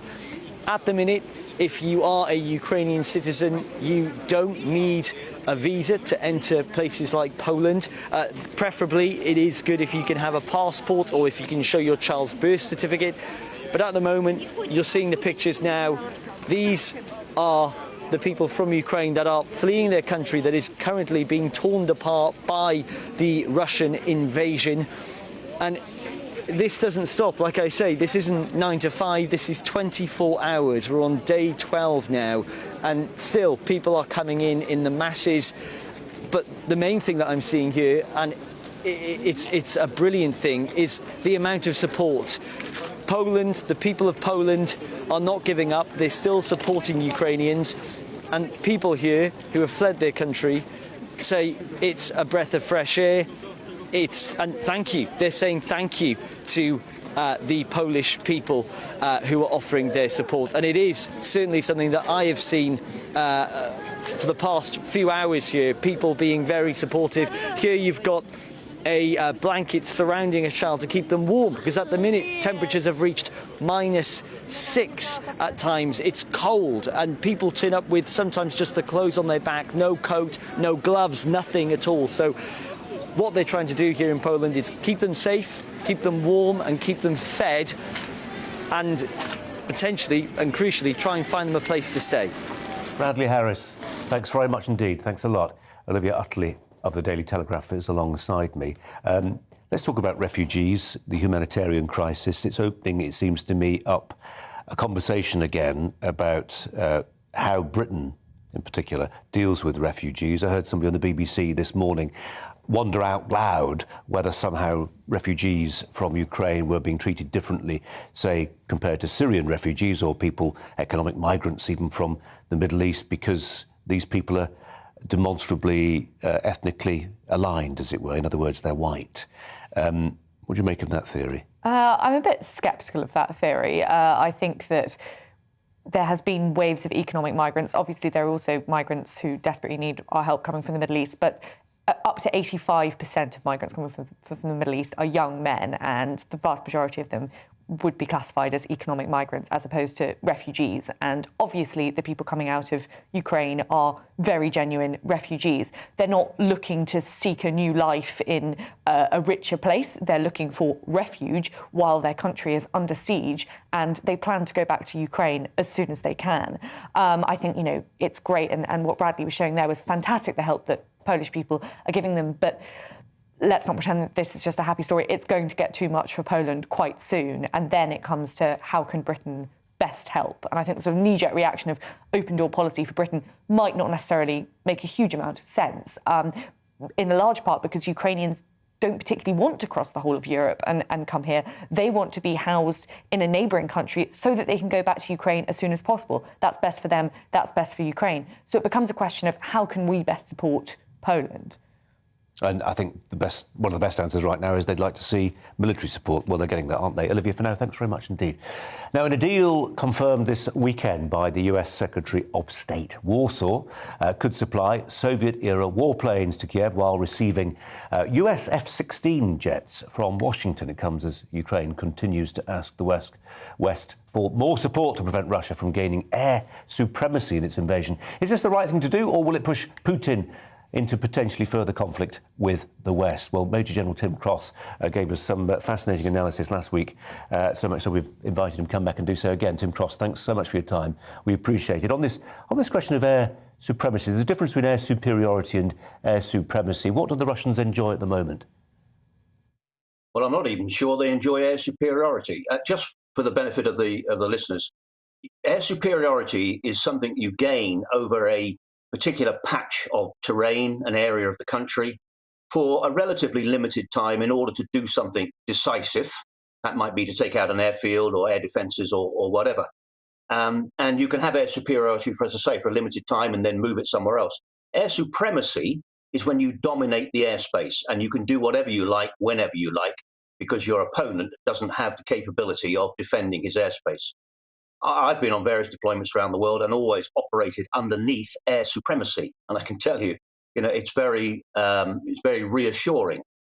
So I think Russia doesn't have it has air superiority, I suspect, in certain limited ways, but there's no doubt that it has been given a hard time by the Ukrainian air defences in the round. So air defence weapon systems, guided weapon systems, plus their own air capabilities. Your particular area of expertise was logistics, and the importance of logistics to the way an army fights, you made very clear to us last week. The logistics situation for the Russians doesn't look great. No, it doesn't. And if I'm honest, I still am uncertain as to why that is so. I'm genuinely very surprised. I mean, they obviously had a long period of exercises before the invasion, and it may well be they burnt up quite a lot of their logistics. But I think they went in, as we discussed, I think last week, they went in expecting a relatively quick and easy success in the east, particularly in the link up to Crimea, put Kiev under pressure, and then there would be some sort of resolution, some sort of agreement. That hasn't happened. Now, when you go into a country like this on a military operation, you take with you what's called your first line stocks. So it's your food, your ammunition and fuel, which for us, the British Army, is about 5 days or so. And then behind that, you have second line stocks carried by specific logistic capability. The first line stocks are held by your armoured vehicles, your armoured regiments and your armoured infantry regiments and so forth. The second line stocks are held by logistic vehicles. And it may well be that they didn't have those close enough up to the forward troops, and they've been unable to get them through. And we've seen this logjam of the convoy that was been sitting outside Kiev for quite a long time. So I think it's, I have been surprised they haven't been able to do it better, but it's quite clear from everything I'm picking up from a number of sources that their logistics has not been good. And in the air campaign, guided weapons, air weapons and so forth, A, are very expensive, and B, you get through them very quickly. I mean, it's worth just saying in terms of the context of the F-16 that it's not going to be the Ukrainians that will fly the F-16s. They are going to get from Poland old Russian-type aeroplanes, and the Polish ones will be replaced by the Americans with F-16s. And that's important because you can't, as a pilot, just climb into any aeroplane and fly it operationally. You have to be very familiar with it. And the technologies are very different. So those Ukrainian pilots will be, in theory anyway, and hopefully in practice, getting into aeroplanes they're familiar with, and they will be able to use them to good effect. If they simply climbed into an F-16, unless they've been trained in it, they wouldn't be able to fly it, operationally, as I say. Tim Cross, I just want to bring our viewers and listeners to their attention this line that's emerged in the last 2 or 3 hours, which, may just be a footnote when the history of this war gets written, may turn out to be a significant punctuation mark. We don't know at this stage. But basically, we're hearing from these talks, third round of talks that have been held between the Russians and the Ukrainians, that the Russians have been pretty explicit about what they consider the price of peace to be. They want Luhansk and Donbass. They want the Crimea completely to become Russian territory, those two territories to be, in quotes, independent, and they want a guarantee, an undertaking from the Ukrainians that they will not join NATO, possibly other organisations as well, but definitely not NATO. Some people will say you can't trust the Russians. Others will say if you're a real humanitarian and you want to stop the bloodletting, at some point you've got to accede to the other fellow's demands and you've got to compromise. Yeah, there's truth in that latter point, but I think, and I do think, as I think I said again last week, and I think I said earlier, the initial Russian intent was to secure those provinces, secure the landline into Crimea, and they become fully part of Russia. But I just think if you're a Ukrainian, there's absolutely no way you can accept that. And yes, of course, we've got the situation where civilians, are obviously dying, and the huge humanitarian crisis which you've been looking at. But I would be very surprised if the current Ukrainian leadership were to say, yes, we can go along with that. And I'm not sure we should support it because I think you're right in your earlier comment. We should be neutral. And you can't trust Russia. Yeah, I mean, I remember having this conversation with people right at the beginning, and the point was made by a couple of MPs, we need to be neutral. It's a decision for the Ukrainian people, whether they carry on fighting and dying, or whether they strike a peace deal and sue for peace and come to an agreement. That's entirely a question for Ukraine and Ukrainians. Yeah, well, that's truth in that, of course. It's not to us to dictate what the Ukrainians should do. But on the other hand, in terms of the messages we should be sending, is that freedom, democracy, liberal democracy, and all the things that we hold dear is important. And if you simply give in to Russia moving in and taking over a large chunk of the Ukrainian territory, then I think that's a very poor message that's being sent. And, will it stop there? My own view is that it probably wouldn't stop there. What they will want in power in Ukraine, and we need to remember this in the context of the last couple of decades, really, but the Orange Revolution, when Ukraine was going to join the EU and then they pulled out of it, and all that happened prior to the invasion of Crimea, Russia will want some sort of compliant puppet regime in Kiev running Ukraine. And I just can't see the Ukrainian people, or certainly the current leadership, going along with that. And I don't think they should go along with it, frankly. Now, it's easy for me to say, you're quite right, watching it from afar, and there's no way that NATO is going to join in directly to fight. But overall, the big principle here is really important. Tim Cross, good to have your expertise. Thanks very much. Olivia Utley of the Daily Telegraph is with me. Tim Cross couldn't quite help himself at the end. It's not a decision for us, but actually he'd like to see them keep on fighting. I think a lot of British people want to see the Ukrainians keep on fighting. But it's got nothing to do with us. I mean, it's got a lot to do with us, but it's not our choice, is it? We're not doing the dying and the fighting. We're not doing the dying and the fighting, and of course it is up to the Ukrainians to decide what they do. I do agree with what Tim Cross said there, that it is a principle of liberal democracy, the idea that Russia can just invade a nation state, take over chunks of it, and the international community will sort of accept that. I think I would support Britain supporting Ukraine carrying on fighting if that's what they want to do. And I think particularly these demands from Russia are incredibly high demands. I think you're probably right that the way this war will end in the end is by... In partition. Possibly, but some sort of negotiation. But I think this is a price too high. And I think that I completely agree with Tim Cross that the Ukrainians, and definitely not this regime, they're not going to take this lying down. And I'm afraid I'm going to say the same as him, nor should they. It's OK. Thank you very much. You're with Colin Brazier on GB News on TV, online and on digital radio. After the break, we'll be joined by Spiked Online's Brendan O'Neill to ask, are innocent Russian people being targets for Putin's crimes? First, we have a look at the weather. Hello again. It is slowly but surely getting milder this week, but it's certainly going to be another cold start tomorrow. The breeze picking up, and so, although it'll be sunny again across much of the east, further west we are going to see some showers. These weather systems are trying to edge in, but it's a slow process because high pressure is continuing to dominate, sitting to the east of the UK, allowing the winds to be fairly brisk today across the south and still fairly breezy overnight, cloud drifting northwards. But for many, it'll be a dry night with clear skies, and as the skies do stay clear, temperatures will tumble down close to freezing, even in towns and cities, some below, maybe -2 in Birmingham. Elsewhere, 0 to +1, maybe just 1 or 2 showers across West Cornwall. Certainly here tomorrow, we'll see the cloud thickening, and for Northern Ireland, with a bit of showery rain by the afternoon. But for the bulk of the UK, it's a cold, frosty start, yes, but then fine and sunny by and large, with the sunshine lingering across eastern England and Scotland as things steadily cloud over the Midlands, Wales. And there's that showery rain I was talking about. West Wales, Devon, Cornwall, Northern Ireland by the afternoon. Temperatures here, though, double digits. In the east, still only single figures and feeling probably a little colder with that brisk wind. It will get very windy for a time tomorrow across the western half of Scotland, particularly gusty around the Western Isles. That showery rain drifts across Scotland, fizzles out, so many will start Wednesday dry, but another weather front will bring some quite heavy rain, it looks like, on Wednesday for parts of Northern Ireland and Western Scotland. Maybe some snow over the hills in Northern Ireland too. That wet weather, though, doesn't really reach England and Wales, so for the bulk here, Wednesday is also dry and bright. The sunshine tending to disappear, though, as the cloud steadily thickens up from the west.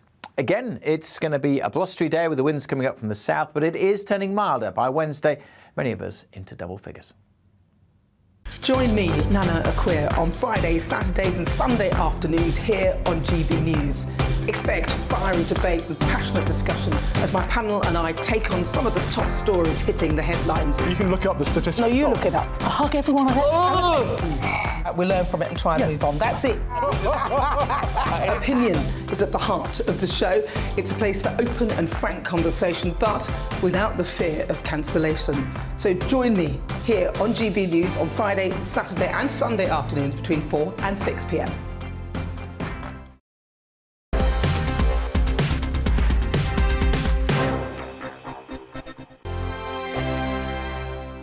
GB News is the UK's home of discussion and debate from all perspectives. To stay up to date on the latest stories, make sure that you subscribe to the GB News channel right here on YouTube. You can watch us live 24/7 across the whole world. You can also check out exclusive content and catch up on previous episodes of your favourite shows. Every day, we ask the questions that you'd ask, so why not add your voice to the conversation in the comments section? Don't forget to subscribe. We are GB News, Britain's news channel. Every night at 11 on GB News, we bring you the next day's stories the day before. Basically like time travel. If it's a big story, we'll cover it, guaranteed. But we'll also have some fun along the way. Big opinions, big laughs. Sometimes big hair. This is Headliners, the paper review show that won't send you to sleep like the others will. 11 p.m, 7 nights a week. Join us.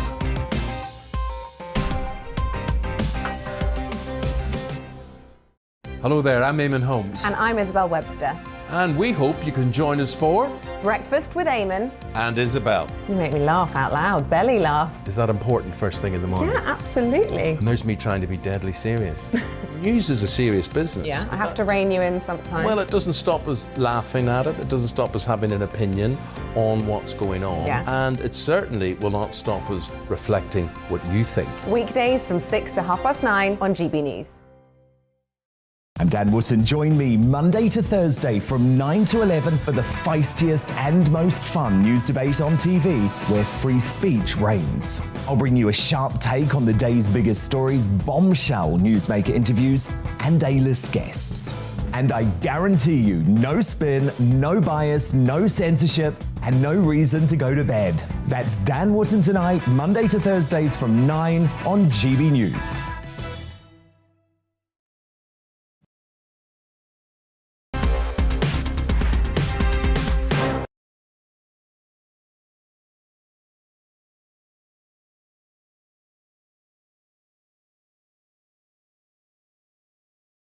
Are in danger of conflating the Russian people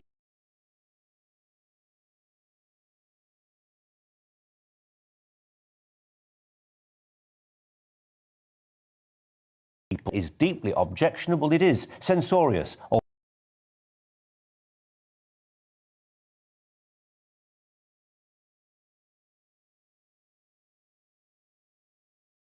I think, what was it, the great Russian novelist Dostoevsky, he was briefly cancelled by the university in Milan. There was a conductor in Munich who wouldn't denounce Putin. He got the elbow. What else are you seeing? Oh, there's loads of stuff. I mean, the conductor in the Munich Philharmonic Orchestra was one of the worst ones, because this is one of the greatest conductors in the world, who happens to be Russian, who also happens to be a fan of Putin, which I think is very strange in the current climate. Why would anyone him? But that, in my view, is his political choice. And then there are also been crazy examples, like the International Cat Federation has banned Russian cats. Crufts is banning Russian dogs. We've had the youthful female Russian hockey team being banned from taking part in the World Hockey Championships. Basically, teenage Russian girls being punished for being Russian. I'm worried that there is a sweep of Russophobia spreading around the Western world, which I think is really problematic, because the person we should be opposing is Putin and Putin's regime, not ordinary Russian people, the vast majority of whom are decent, normal people. Where do we draw the line, Brendan? You'll have seen the story of the young Russian gymnast who I think just come second to the Ukrainian winner, and emblazoned on his outfit was the letters Z. Clearly a gesture of support for the invasion, televised, shared with thousands of people. Is that okay?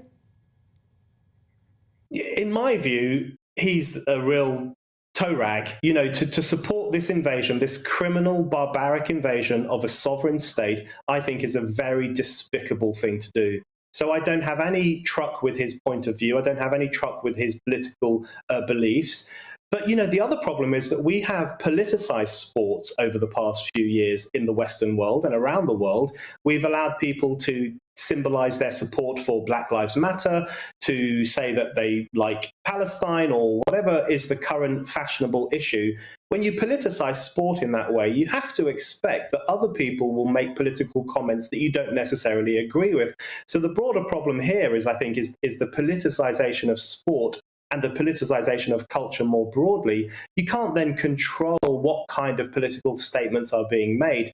So people have put themselves onto a hiding to nothing with those kinds of issues. But I think, for me, the dividing line is between whether it's an ordinary Russian, a sportsman, a sportswoman, a dog, a cat, whatever it might be, whether it's that side of things, or is it an oligarch who finances the Putin regime? And those people, I think, are probably legitimate for sanctions and for some form of punishment.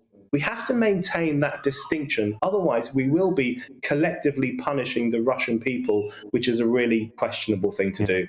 Brendan, I'm with 85% of what you say, and I think there is a real danger of reflexive Russophobia here. But I just think, you're a great free speech campaigner, and I want you to help us understand where the limits of free speech, if there are any, lie in this conversation.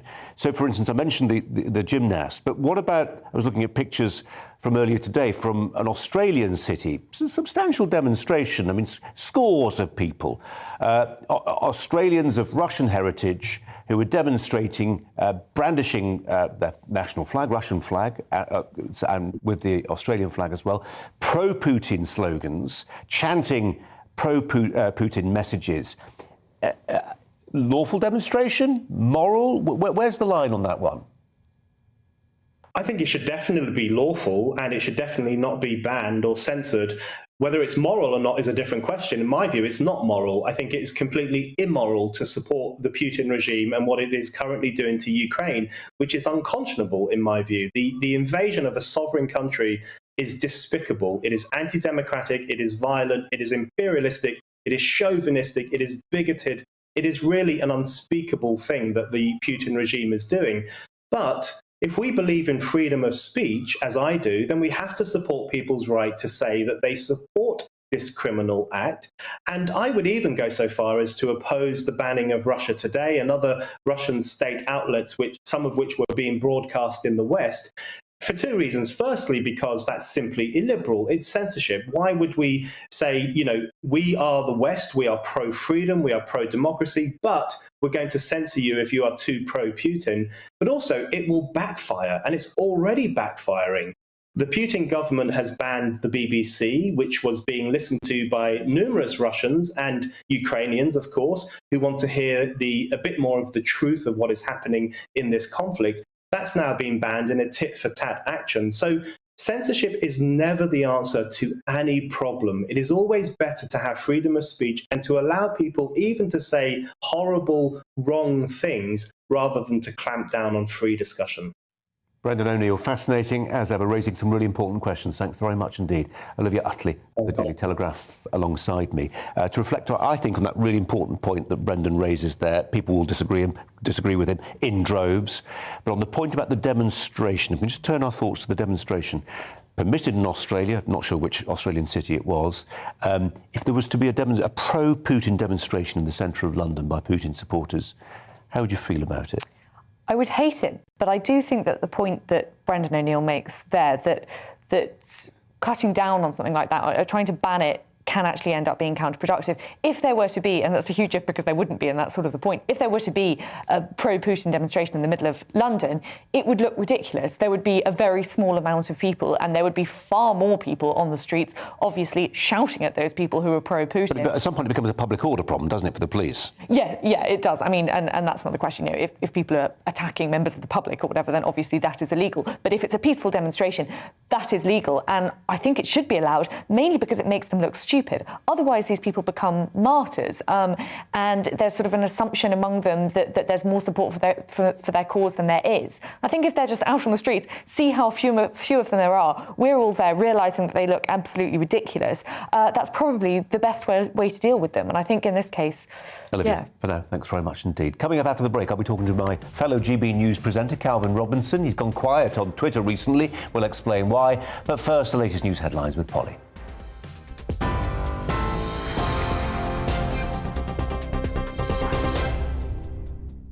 The headlines at just after 5:30. Ukraine's Deputy Prime Minister says humanitarian corridors designed to allow civilians to flee cities besieged by Russia are still not open. However, most of the routes allow refugees to head to Russia and Belarus, a move Ukraine has described as completely immoral.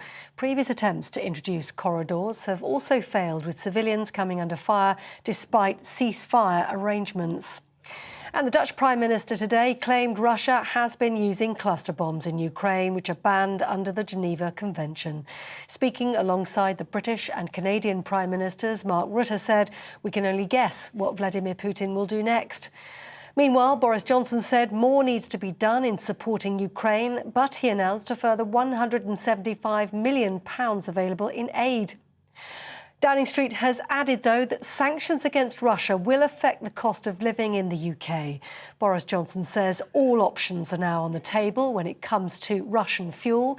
He says his government's looking at using more British hydrocarbons to help with the pressure. Boris Johnson's expected to announce a strategy for tackling the energy supply in the coming days, and that comes as the average price of petrol and diesel reaches record highs. And a growing number of organisations are terminating their relationships with Russia over the invasion of Ukraine. American Express, Netflix, KPMG and PricewaterhouseCoopers have all announced they'll no longer operate in Russia. TikTok has also blocked its Russian users from posting new videos. And the Canadian Prime Minister has said Her Majesty the Queen was as insightful as ever when he met her earlier today. The 95-year-old monarch welcomed Justin Trudeau at Windsor Castle after 2 weeks of carrying out only light duties. It's the first in-person engagement for Queen Elizabeth since catching COVID last month. Mr Trudeau was seen laughing during the meeting, whilst Her Majesty appeared to be in good spirits. On TV, online and on your radio via DAB+. You're with GB News. We'll have more from Colin Brazier after the break.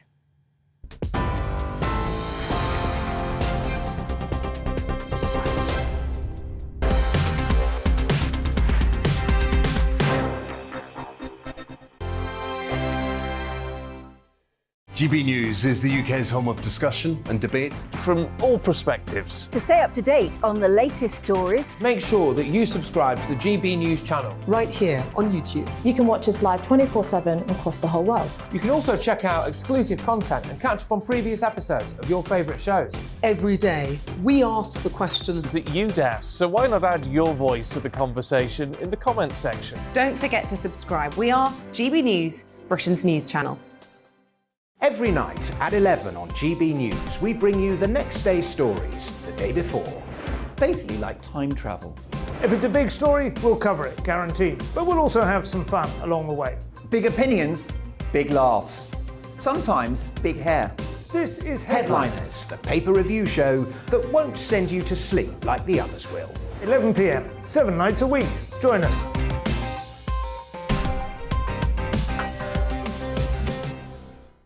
Hello there, I'm Eamon Holmes. And I'm Isabel Webster. And we hope you can join us for Breakfast with Eamon and Isabel. You make me laugh out loud, belly laugh. Is that important first thing in the morning? Yeah, absolutely. And there's me trying to be deadly serious. News is a serious business. Yeah, I have to rein you in sometimes. Well, it doesn't stop us laughing at it. It doesn't stop us having an opinion on what's going on. Yeah. And it certainly will not stop us reflecting what you think. Weekdays from 6 to 9:30 on GB News. I'm Dan Wootton. Join me Monday to Thursday from 9 to 11 for the feistiest and most fun news debate on TV, where free speech reigns. I'll bring you a sharp take on the day's biggest stories, bombshell newsmaker interviews, and A-list guests. And I guarantee you, no spin, no bias, no censorship, and no reason to go to bed. That's Dan Wootton Tonight, Monday to Thursdays from 9 on GB News.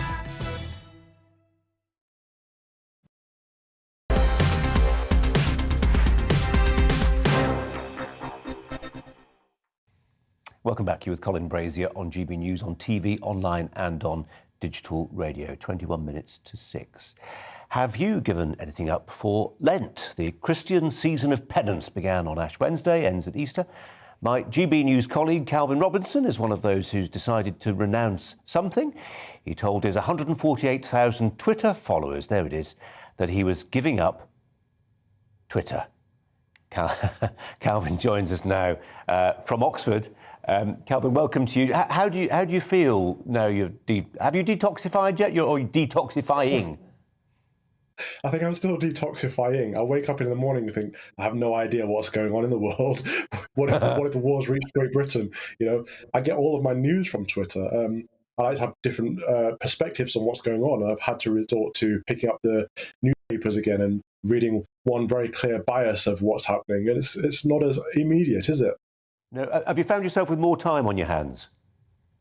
Yes, my Apple phone told me that I've had 85% less screen time in the last week. So I've definitely recruited some of my time back. But, I'm quite addicted to Twitter. It has, I would say, probably a negative impact on my life because I use it so much. And when I'm looking at something that I'm using that much, I think this is a good thing to give up, because Lent is all about giving up something that is difficult to give up, isn't it? Because quite often we think, oh, I'll cut down on chocolate or wine because I need to lose some weight anyway. But it's not about doing that. It's not about doing things you should be doing anyway. It's about doing something a bit extra, a bit of a sacrifice. And to me, that is Twitter right now. No, I mean, unsurprisingly, for those who don't know, Calvin is training to be a priest. And I feel like I'm about to confess a sin to you, Calvin, actually, which is that I'm one of those who gave up something that was really easy to give up this year, cake. I don't really eat cake very much, but I've given up cake. Olivia Utley's alongside me. She's given up chocolate this year. Is that right? Yeah. And I was eating an awful lot of chocolate, but I've just replaced it. I found myself eating a whole packet of marshmallows today, which I would never normally eat. Kelvin, for the uninitiated who don't do Lent, sell us the idea of a season of penance, of fasting, of abstinence. What's the logic? Well, it's based on the 40 days and 40 nights that Christ spent in the desert. He was tempted just as we are, because he was a man just as we are, although he was also God. But he was a man incarnate, and we don't sin. He didn't sin like we did, and that's the difference. So we're supposed to tempt ourselves and not succumb to sin. We're supposed to sacrifice something as difficult as it is to make ourselves reflect and see how we can become a better person if we try hard enough. And of course, it's all about the lead up, really. It's all about preparation to Holy Week and to Easter, which is supposed to be the holiest day of the year in the Christian calendar, celebrating the time when Christ died for our sins and was resurrected for our salvation. And do you think, Calvin, as I think anyway, that we live in a culture that could probably benefit from developing the habit of deferring gratification? Because it seems to me I'm not particularly good at it, but I look around and I see people who are really, really bad at it. Yeah, it's very much a cultural thing, isn't it? The Islamic community have this very, very well written down with their Ramadan period over Eid. We don't so much have that in our culture anymore. We used to. Advent used to be a time of reflection and penitence in the lead up to Christmas and the big celebration of Christmas Day. And now it's just the whole November and December are all just overindulgence. And of course, Easter has become less of a significance over here. It's still very much celebrated on the continent, but in Britain we don't see it as a big a deal. We just have a chocolate egg every now and then and think it's something to do with Christians. But it should be, Lent should be about self-reflection, about taking yourself out of your day-to-day life and looking at yourself seriously. Are you trying to be a good person? Are you trying to live a holy life? And what can you do better to make the community better for everyone? That's what the faith is all about, really and truly. And it's funny, I mean, to some degree we live in godless times, don't we, Calvin? But a lot of those Christian ideas are actually now replaced within a secular society. So, dry January, it feels a bit like Lent, doesn't it? The idea of people saying, well, I'll give up fish. I'll just, fish on Fridays has been a staple of the Catholic calendar for centuries. Yeah, absolutely. It's funny that we keep reinventing these holidays in a secular context. We have a day, every day of the year seems to be a day of something. I think today is National Dress Day, but they don't have as much importance or as much significance. They don't make us into better people. Having a day to celebrate dresses, literally gowns, doesn't really do much for us. But having 40 days and 40 nights off of something that we love, giving something up, or more contemporary, we can take something up if it's difficult to give something up, is much more significant. And it's about our soul rather than being superficial. I'm sure National Dress Day will mean something to someone somewhere, won't it? Calvin, so good to talk to you, and well done for giving up Lent. It was a fantastic, for giving up Twitter for Lent. Fantastic idea, and I wish I'd thought of it. Now, Germany is Russia's biggest export market in Europe for gas. Back in 2018, Donald Trump publicly criticised Germany for Nord Stream, the pipeline deal with Moscow. He even called Berlin a captive to Russia. In a speech at the UN General Assembly, no less, Mr. Trump said Germany would become totally dependent on Russian energy. And what did the German delegation do? Well, have a look. Reliance on a single foreign supplier can leave a nation vulnerable to extortion and intimidation. That is why we congratulate European states such as Poland for leading the construction of a Baltic pipeline so that nations are not dependent on Russia to meet their energy needs. Germany will become totally dependent on Russian energy if it does not immediately change course. here in the Western Hemisphere, we are committed to maintaining our independence from the encroachment of expansionist foreign powers.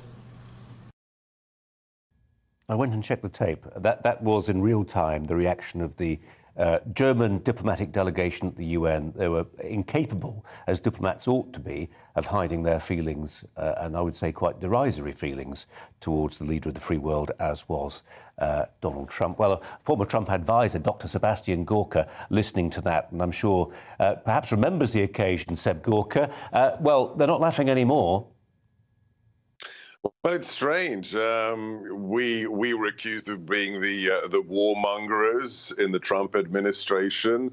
And as President Trump noted in a speech he gave at a conservative event just when the war in Ukraine had started, he's the only president this century on whose watch Russia did not invade its neighbors. Under George W. Bush, it was Georgia. Under Obama, it was Crimea. And now under Biden, it's the rest of Ukraine. So this is stunning. He warned NATO, stop using Russian oil and gas. He said, if you are the allies of the United States, be serious. Spend 2% of your GDP on defense. They refuse to do so except a small minority. And now, just last week, Colin, Germany says, yes, we might consider reopening our nuclear power plants and actually stumping up our membership fee to NATO. It's sad. I mean, it's tragic, really, that Russia has to invade its neighbor for Europeans to understand that President Trump was right. I mean, almost reads like a parable. I mean, you know, $100 million the Germans have now committed to rearmament, a scale of spending hitherto unimaginable, and certainly unimaginable to Donald Trump. I mean, he couldn't get them to spend a fraction of that before. When the first visit of Chancellor Merkel, and others have said this already, so I'm not speaking out of school, when she came to Washington for her first visit with President Trump, we were berated, we were lectured by her and her national security advisor. She said, we are a serious nation. We take our commitment to the common defense of NATO seriously. We spend X amount on our defense.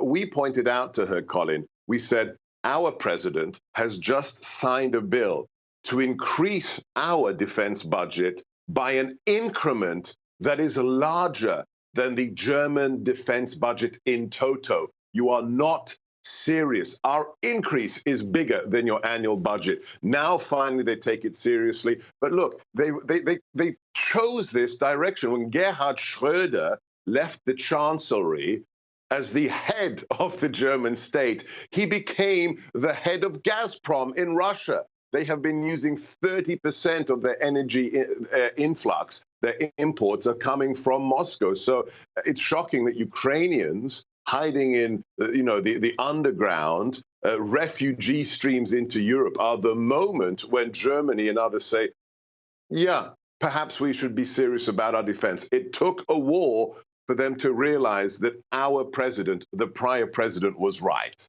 And if he makes another bid, a future bid, Donald Trump, to be president, I mean, he's entitled to cite this, isn't he? He's entitled to look at his critics in the eye who say he was a naif, ingenue, hopeless at foreign affairs, wasn't interested, didn't get it, the Mad Men theory. Actually, he can turn around and say, I predicted exactly what would happen. My advice was that I followed was right. If only people had followed it, they wouldn't be in the situation they find themselves in now. Well, look, Calvin's off Twitter, but here in the US, President Trump supporters have a meme, have a saying, have a hashtag that is coming back every single day. President Trump was right about everything. And that's just a tweet you'll see again and again and again, whether it's illegal immigration, southern border, whether it's inflation, whether it's Russia, whether it's ISIS. Pick a topic, and he was proven to be right. He may be an ingenue, but that's what we needed. We didn't want another swamp creature politician. We wanted somebody who wasn't tied to the vested interest in Washington, D.C. Somebody who could say, no, I'm not in the pockets of the unions. Big Pharma, the oil industry, the defense industrial complex. I'm here to represent America. And that's what he did. And that's why they had to take him out with the quote unquote clean election we had last year. So if anybody believes 81 million Americans voted for a senile old man, I've got a bridge to sell them in Connecticut. So yes, he is running, Colin. He'll be back. And he can very boldly say, I told you so. And we need him back in the White House. Well, it's a point of view and expressed with great finesse. Seb Gorka, thanks very much indeed. Olivia Utley is alongside me. Some people will listen to Seb Gorka and say, come on, the world without Donald Trump when it comes to foreign affairs is a safer place. And in some ways, I would agree with them. But, I mean, it can't be denied that, as he said, every other president in the last century, Russia invaded its neighbours, and under President Trump, it didn't. Perhaps his madness was quite good for foreign affairs. The fact that no one knew quite what he would do, that at any minute he might see something on Twitter and decide to press the nuclear button, did scare off his enemies. It's a sort of odd way to keep the world safe, but it did kind of work. I think the other point is that I don't understand how no other country saw this coming in the way that President Trump did. You see the German delegation laughing there. What were they expecting to happen? They knew what Putin was doing. They saw it in front of their eyes, but they just weren't willing to accept it because there was this sort of liberal consensus that President Putin was a kind of rational actor. And President Trump saw through that, probably because he was a bit of an outsider. So there is merit to what Seb Gorka has to say there, although I definitely don't agree with every word of it. I like the way he says it, though. Swamp creature politician. There's a phrase I want to use more in conversation. Olivia, we'll come back to you in a sec. We're going to tackle this story now, though. Who'd be a police officer? Footage at the weekend of an officer in West Yorkshire trying to make an arrest. A reminder of how every day on the beat can end in violence. Separately this week, we'll see publication of the Strategic Review of Policing, which sets out to restore failing public trust in British law enforcement. The report is expected to say that crimes like burglary ought to be prioritised in order to regain public trust. Well, joining me now, one officer who's been outspoken in his attempts to show the public how dangerous policing often can be, and that is Norman Brannan. Norman Brannan, thanks so much for your time. We appreciate it. We won't focus on the incident in West Yorkshire. That's now the subject of a criminal inquiry that's reached a certain stage of evolution that makes it dicey to talk about. But more broadly on policing, you have made the case repeatedly for the public to understand just how dangerous policing is for the guys and gals on the ground. Well, the public see police programmes all the time. I don't really have to tell the public what they see. But as a personal experience, I've been 31 years as a frontline police officer. I've been involved in law and order for 43 years. I've never seen policing so dangerous. It was pretty dangerous in my era. I've been retired now 12 years. But every day of the week, 365 days of the year, 100 police officers are assaulted. It's not always the push and the punch, it's being spat at. And often police officers are grievously bodily harmed and maimed, and some are forced to leave the job. We've had 4 years of Brexit. Everybody that was marching and having demonstrations on the streets, the police were in between what they believed their rights were and the wrongs or whatever. We then had 2 years of COVID. Police got the brunt of all of that. You hear about the bad things that police do, and rightly so, but you never hear about the tens of thousands of, if not millions, of great things the police do. They cancel their leave. They give up their children's birthdays. They work every hour God sends. And what do many get for their trouble? A punch, a kick, being spat at, being abused. And they've become the Aunt Sallies of society, I'm afraid. Yeah, and morale matters, doesn't it, Norman? If you're a police officer, you deserve to believe that what you do matters and the public support you. Absolutely. Morale is at rock bottom. I thought it was pretty bad when I was in the job. I've never seen it this bad. When police officers are assaulted, if they're the ones that are members of the public, they're not robots, they're not anybody superhuman, they are members of the public. So when these angry, violent, abusive, horrible people attack police officers, they're attacking society. And if the deterrent sentences are not given by magistrates and judges for those that attack society's protectors, what hope have the public got when they are victims of all the crimes that they're sick and tired of being the victims of. And when police officers are leaving in their droves, I'm afraid the experienced police officers are going to be gone. And you've got young, new police officers that are scared witless and very soon are looking to train for new jobs and leaving the service. The people you can ill afford to lose, those that are protectors of society. Norman, we've got to leave it there, but we'll get you back on because it's a fascinating series of questions you raised that deserve answers. For now, though, thanks very much indeed. Norman Brennan there. Over the course of the show, we've had a Twitter poll asking if Ukraine should meet Russian demands and sue for peace. 66% of you say fight on. 33% of you say sue for peace. Keep voting if you can. And our thanks to Olivia Utley. We'll get her back too. More news coming up.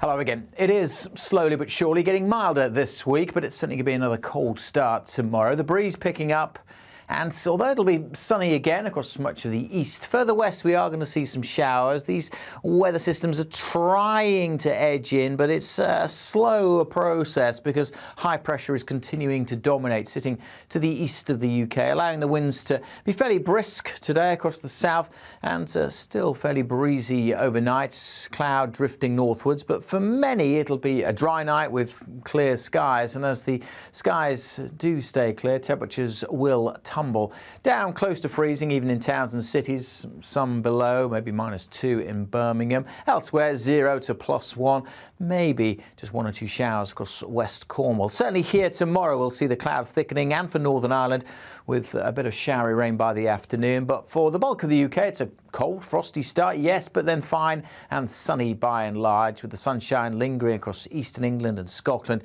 as things steadily cloud over the Midlands, Wales. And there's that showery rain I was talking about. West Wales, Devon, Cornwall, Northern Ireland by the afternoon. Temperatures here, though, double digits. In the east, still only single figures and feeling probably a little colder with that brisk wind. It will get very windy for a time tomorrow across the western half of Scotland, particularly gusty around the Western Isles. That showery rain drifts across Scotland, fizzles out, so many will start Wednesday dry, but another weather front will bring some quite heavy rain, it looks like, on Wednesday for parts